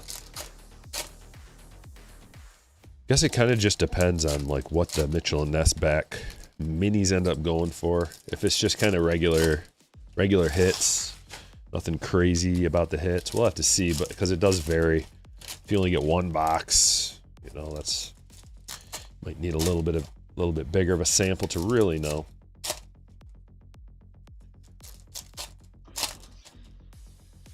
No guaranteed hit. Yeah, you get 2, I believe.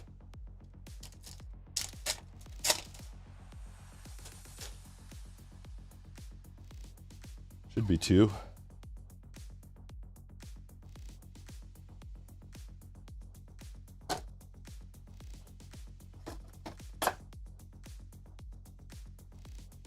Guess we'll find out.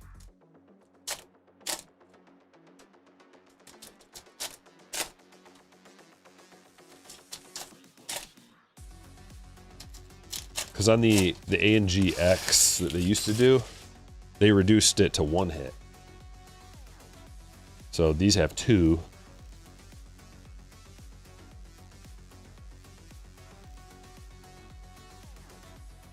Paul refractor. Oh, what is that? Is that what they look like? Or is that a special? No, that is some kind of a special card.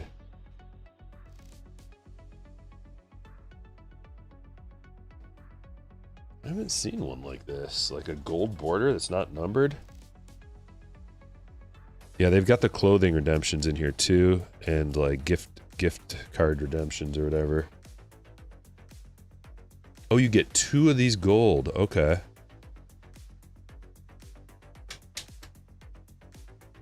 Well, that's... They didn't advertise that. So that's something a little different, too. Those are cool. I'm glad they did that. I like the way they look.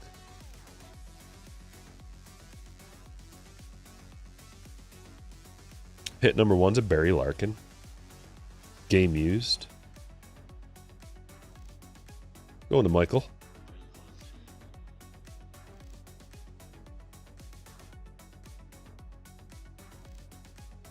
Back to back. And there's our Mitchell and Ness back. Jackie Robinson.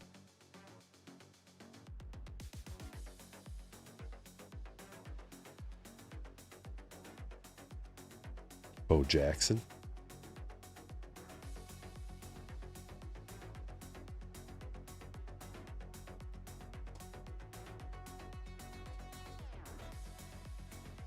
Dizzy Dean. Mitchell Ness back. Ricky.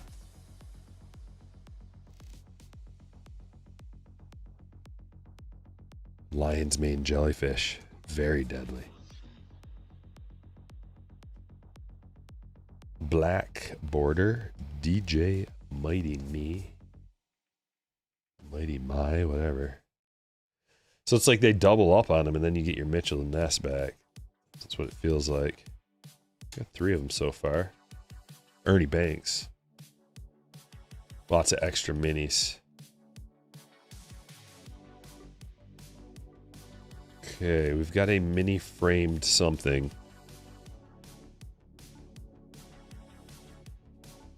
Come on, be an auto. Larry David. Kutch. Game used bat relic from Kutch. Going to Mark. Oh, these golds. Webb.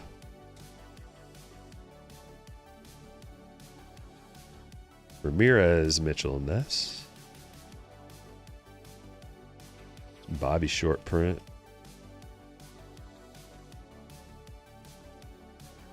Chrome Smith. Chrome mini sale.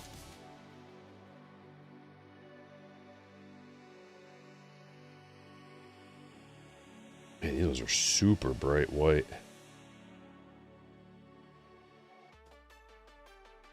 Schmidt.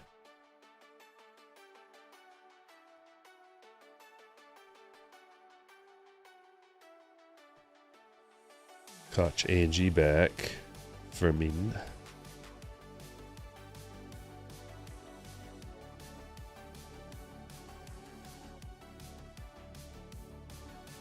Gore. Oh, straight up. That's the first time there haven't been 2 of them. And a black border Gibby.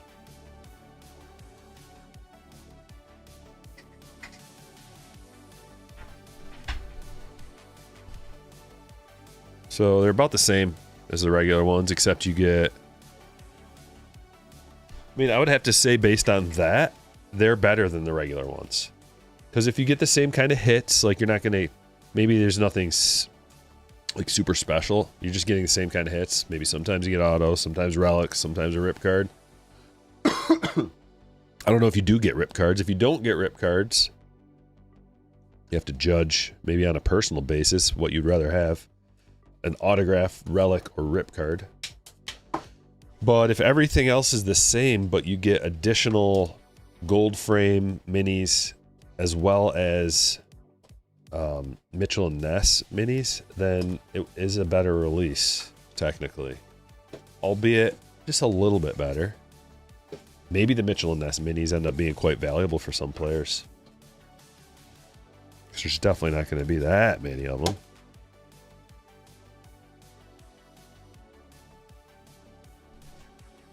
Okay, what do we do? We're gonna go like this. We're gonna go Jumbo, 3 autograph cards, Chrome Update Jumbo, then Breaker's Delight, then Archives, then Breaker's Delight. That's what we're gonna do. They seem worse. Oh, nothing numbered in there. Yeah, I didn't think about that. We didn't pull anything numbered. Are you sure there's nothing numbered in there?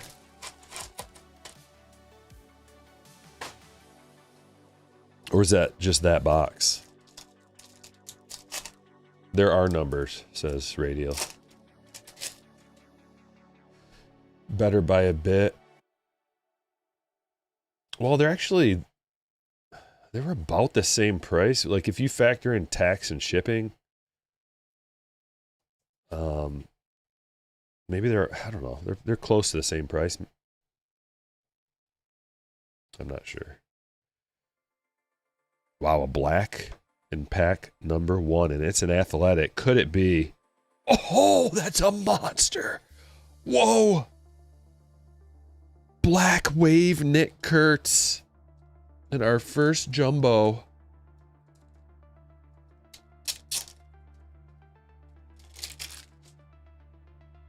That's the true Kurtz as well. Chris. Holy Chris.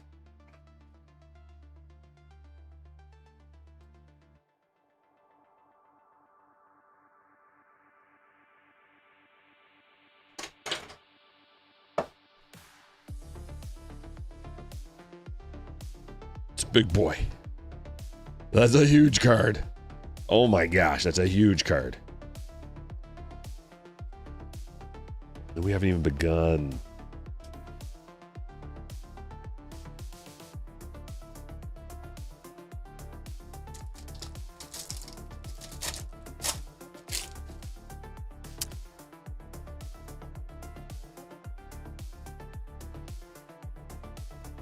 Ben Rice. Big Chris missed a 250. First 2 packs are good. Ed. They got the inserts flipped around, I see. GWU with the 5-month. Thanks for the Kurtz nuke. Yeah.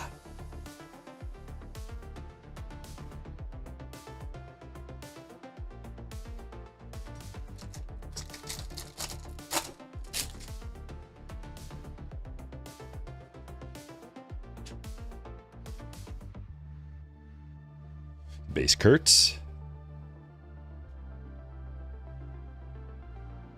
No reason to flip those around, tops. Just a regular insert. No reason to do that. Preferably not. Don't do it. James Wood.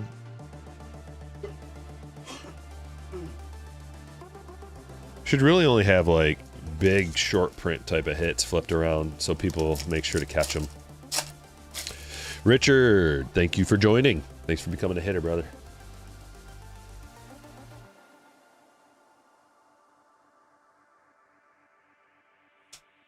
Fortune 15, Jacob Wilson.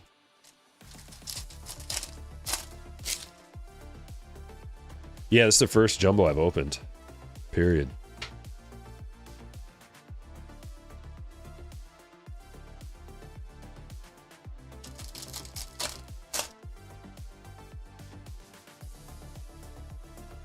Kurt's debut. Like I expect this to be something sweet, like a big card being turned around like that. Is this the last break of the day? Yeah, it is. We got 3 more boxes to open after this, and then that is it for the day. There's a blue Dale and Lyle to 150. Yeah, we're not doing 7 today. It was a little much. Little much.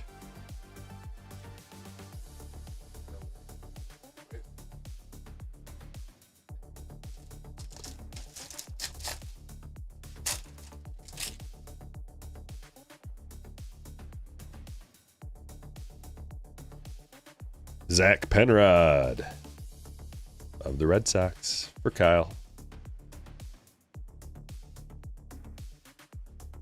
Aaron Judge, just a regular. Jacob Wilson, Night Terrors. 2 jumbos left. GWU with a $10 super chat. Always the best around. Thought I saw a tier 1 on the list. Oh yeah, we do have a tier 1. Where did it go? Oh wait,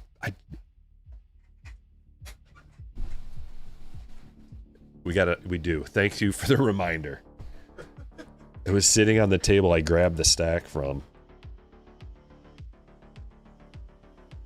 Ryan Fitzgerald. Yeah, way more hits coming. So we got 1, 2, 3, 4 boxes remaining after this. Good heads up. I would have found it as soon as I shut the stream off and been like, oh, well, gotta fire it up again.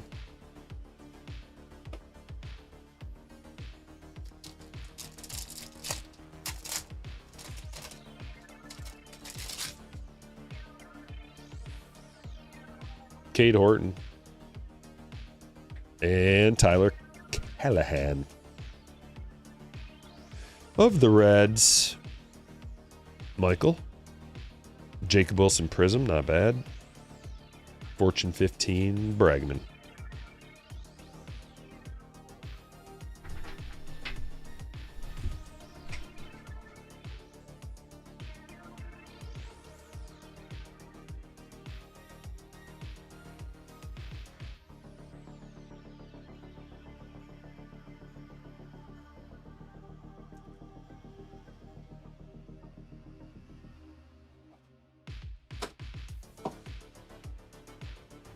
We should just do the tier 1 right now.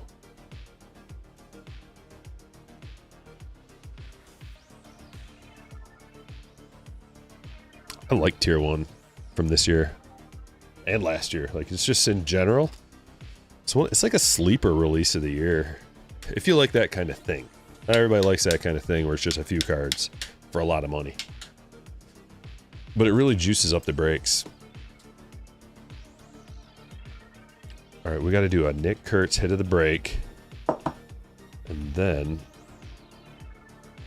multiple stack. We got Stack Jack up there too.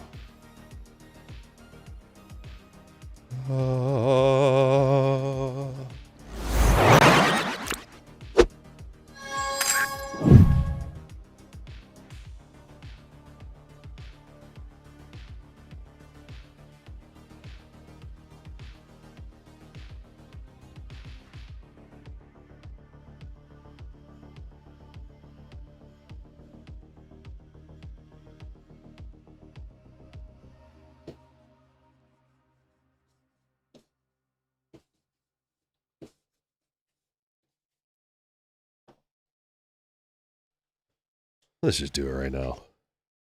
Tier 1, then Breaker's Delight, then Archives, then Breaker's Delight. How much does that Kurtz go for? Who knows, man? It's day 1, 2, it's day 3. Not sure how many of those are even unearthed, let alone if the market is established.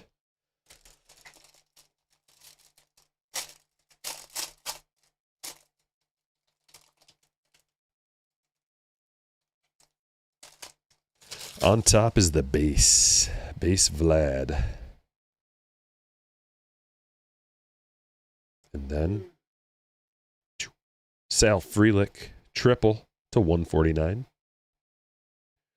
Brewers hit for Carson. Nick York is the autograph to 299. And on back, be a big boy. Brooks Lee to 199. Game used memorabilia from Michael.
Let's go. Kurtz Gold Lava to 50, sold for 450 raw.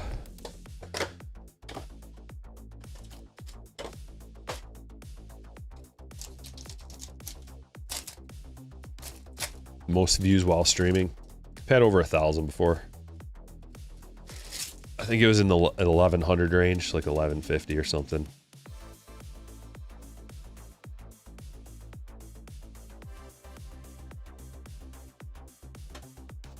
Adley. And Craigie Oho is the autograph for Carson. Then green and yellow lava. Lamp. Schneemann. Gotten a lot of Daniel Schneemann autographs out of this run. Ed. Negative. Will Wilson.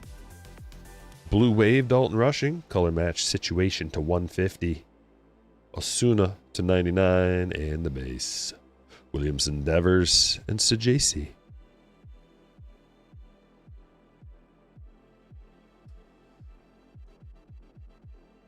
.2025 Topps Chrome Nick Kurtz rookie auto. True gold to 50. Jersey numbered 16. PSA 10. Sold for $6,600. Well, it's got that's an autograph. So that's not really apples to apples, but it's something we can look at.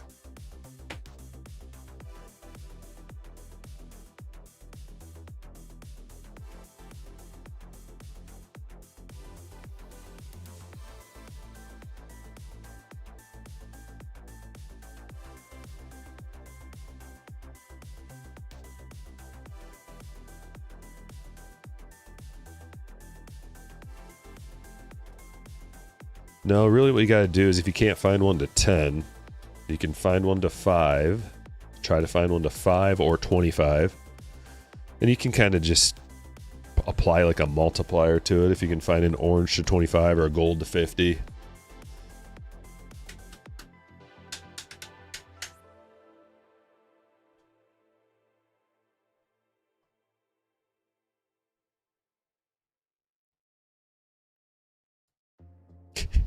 Here it is.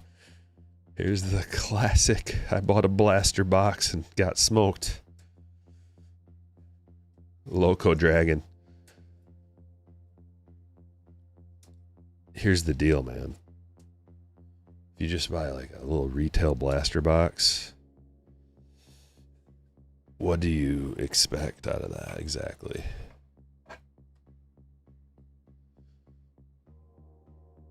One singular blaster box. It's almost like if you went and bought a lottery ticket and you're like, I can't believe I didn't win. Really? Did you think you were going to? A singular blaster box is just more like a thing that you want to kind of scratch the itch. You just want to see what the product's about. Like, hey, I'm not going to get anything. Okay, you need to go into that with this mindset. I'm not going to get anything good. I just want to see what the product's all about and have fun opening some packs. Because imagine if you did get something huge and everybody got something huge when they opened up blaster boxes, then nobody would get anything huge. See how that works? Like, then everything, if everybody gets something good, then nobody does because it's just worthless. Everybody has it. Dime a dozen. You know what I mean?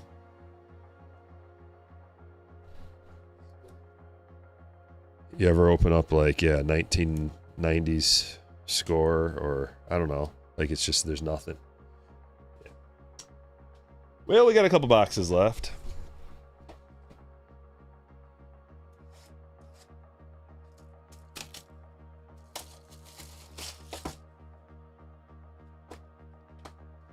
Archives.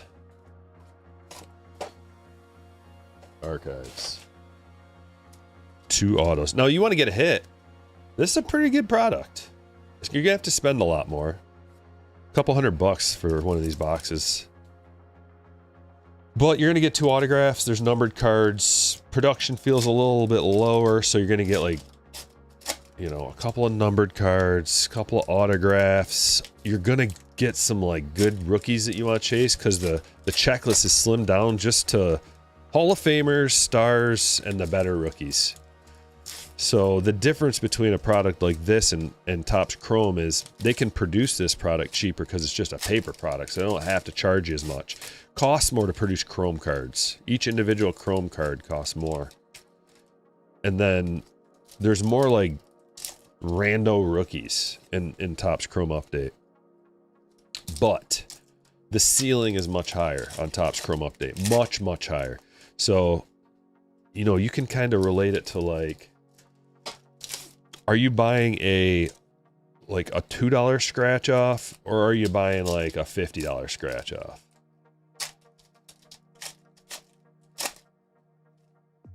Like you still are going to lose your money, but at least the ceiling's higher and you could win. And if you do win on the $50 one, you're going to win a lot probably, or at least like a good chunk, you're going to win your money back, $50, whereas like the $2 one, $2.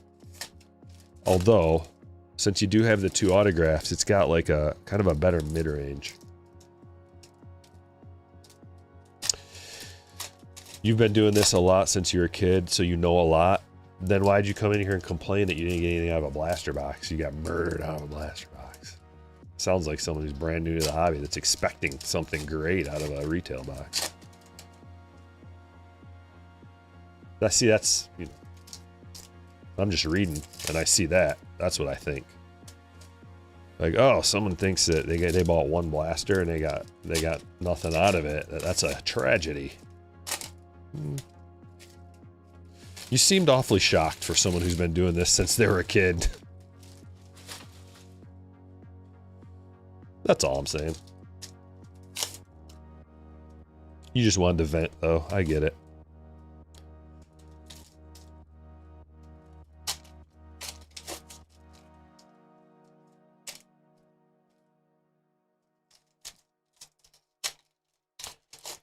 T-Met says, I just feel like holding on to a promising rookie and the potential of them becoming a huge star is more valuable than immediately selling.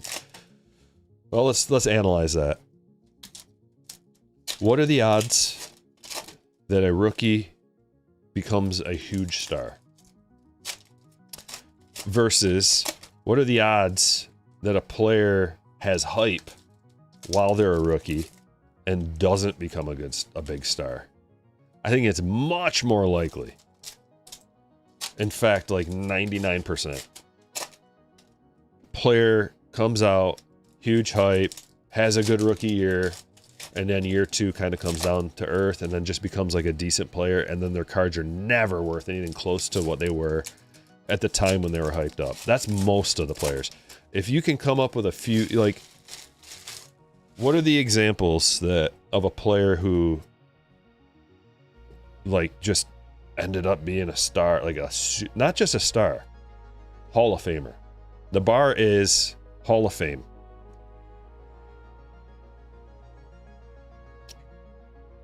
But not only Hall of Fame, because you can, like, that's where the bar is to just start looking and considering.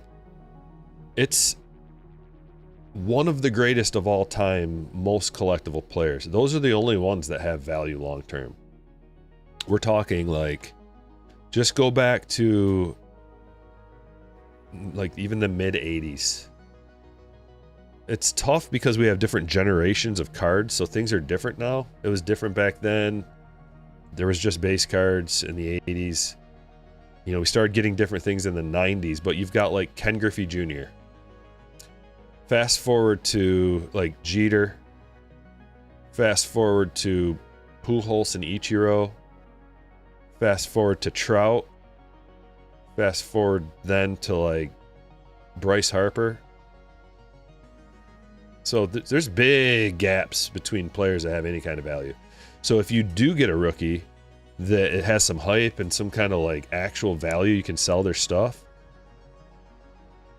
What are the odds that that continues the rest of their career and that becomes even more valuable versus crashes to the ground and is worth nothing?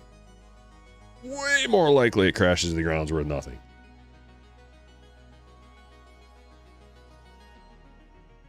Like, we got a couple examples here with, like, Bobby and Julio, Ellie De La Cruz, some of the most popular rookies from the last few years. We can see it in real time. We'll be able, like, okay, we can include in there a couple other guys. Let's get a bigger sample, and we'll include Vlad, Tatis. We have to include Wander if we're talking about guys. Like, that is part of this conversation because that's what can happen. Wander's worth a ton of money. He was. Kyle Tucker, nice autograph. Enjoy Kyle Tucker's autograph. But it's fun to hold on. Like, you know, there's always the potential. What the funnest thing would be is to have a guy who nobody cared about, and then they start doing well, and you start buying their stuff up when it's really cheap, and they ride that train to all-stardom. Maybe they ride the train to MVP, and then eventually, if you win an MVP, you could be a Hall of Famer. Can you think of an example of that, though? How many examples of that are there? Yeah, Trout stuff definitely plummeted. Still worth quite a bit of money, though. But it's fallen. The thing is it's fallen from two peaks. There's the pre-COVID Trout peak, and then there's the COVID peak. So, like, if you just look at what his stuff was at COVID, it got way expensive. The base PSA 10 Trout was pretty crazy. There's a lot of them. So we can't really look at that. But if you look at the pre-COVID Trout stuff, that's when he was in his prime on the best player of all time, like going on that route of, like, this might be the greatest player of all time.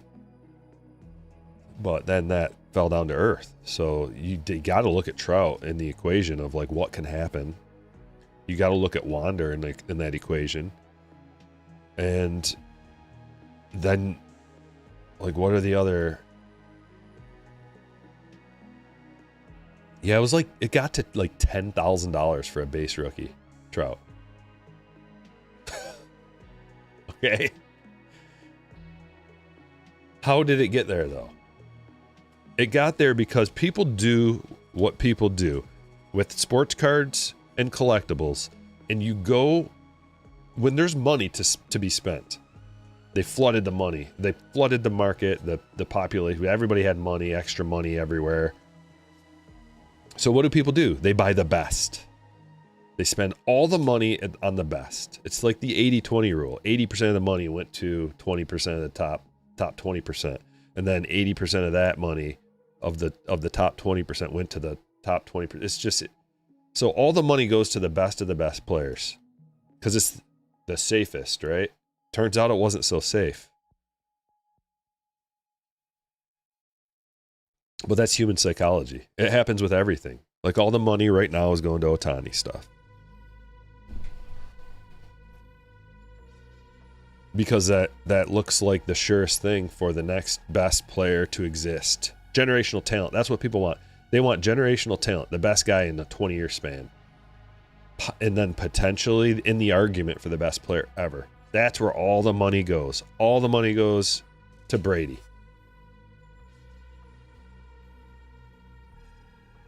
Not all. I'm being hyperbolic to an extent, but you know what I mean. The most money goes there. A vast majority of the hobby money goes there. Where's all the money go to in basketball? Michael Jordan. There's other players, LeBron, of course, but like we're generational talent. Maybe the best all time. That's where the money goes.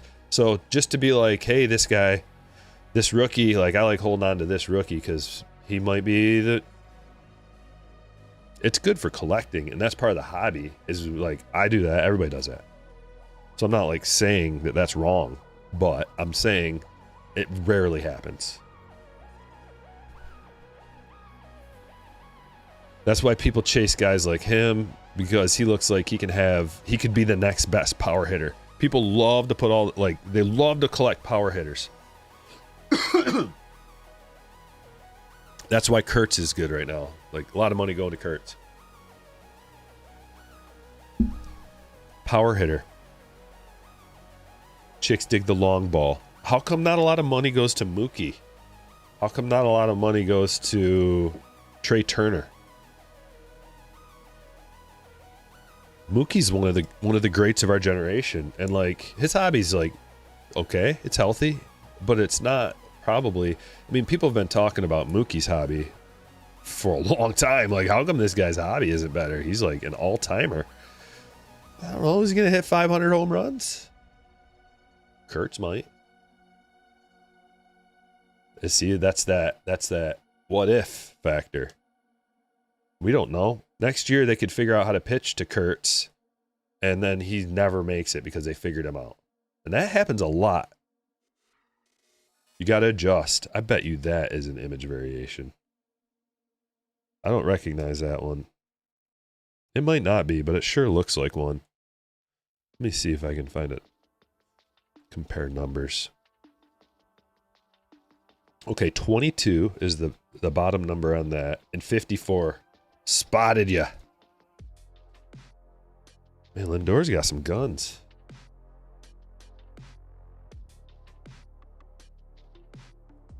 Mookie's hobby will explode when he becomes the best bowler of all time.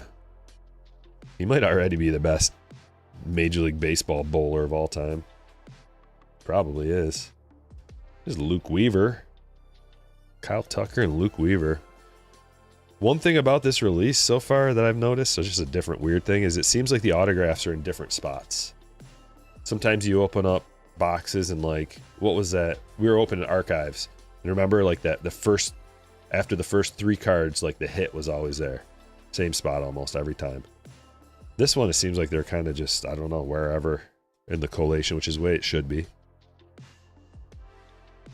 Well, guys, we're down to our last box, and it's been a joy. What a fun, fun day. We're double, triple stacking up in the front row because there's so many hits. Last box. It is like stocks, yeah. But it's similar. It's not exactly like it. But one of the first things I noticed is like it's kind of like day trading stocks because the guys go up and down and up and down and up and down. Sometimes there's long-term growth, but then they'll hit a wall. Because you literally are buying stock in a player. Kind of like, maybe it's more figurative. You're figuratively buying stock in a player.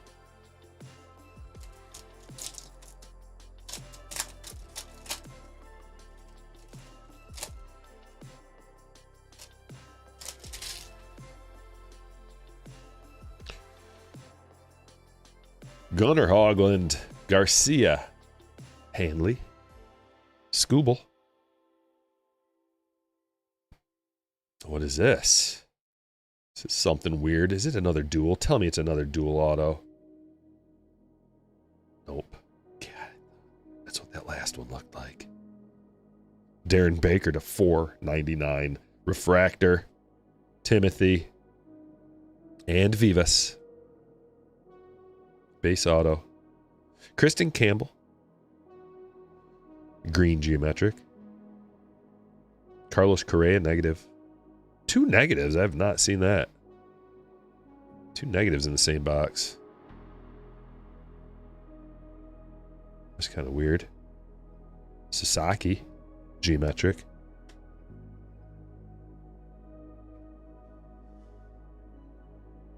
Yeah, Ellie, it's really interesting. But if you know the game and you know how things work, you can buy guys like Bobby was a good example. Like it was always in 2022, it was Bobby or Julio.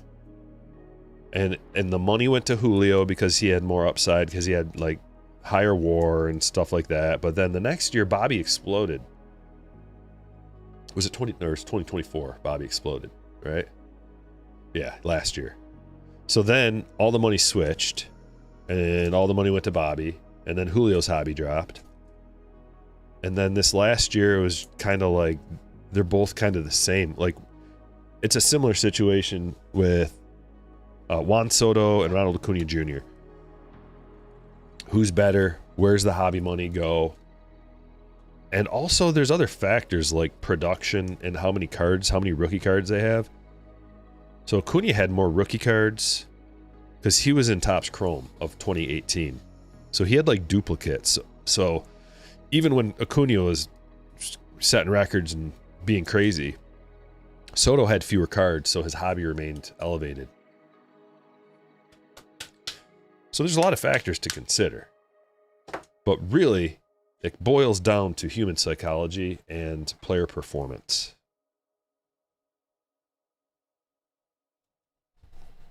People just want to go where the best player is. That's where they're going to put their money. They feel like it's a safer bet. They feel like there's more upside.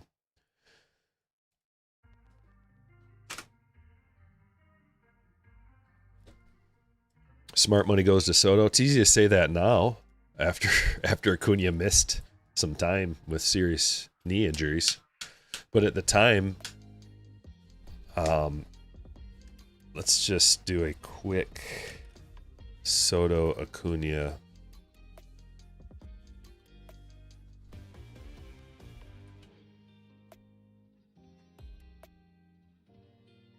Acuna's got 28.6 WAR and has missed quite a bit of time. Soto's got 42.6 WAR. Well, 2018, Soto had 3 WAR. 2019, 5.1. 2020, 2.3.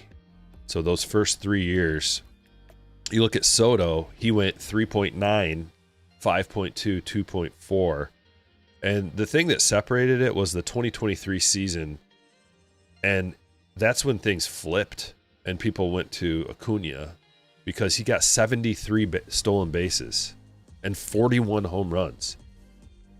The 40-70 club. He was MVP. MVP, 41 home runs, 73 stolen bases.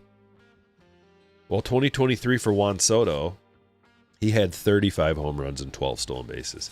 So things flipped then. I mean, you look at it now, and then you see like Soto goes from 5.3 WAR to 7.9 to 6.2 the last 3 seasons, and Acuna went 8.4 that MVP season to 0 in 2026 because he didn't even play, to 3 this past season because he only had 338 at bats. So every year, like we were just talking about, the stocks going up and down based on performance. Acuna's 27 years old and Soto's 26, or he's 27 now, but the age they were last season. It's interesting.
All right, let's check out some hits.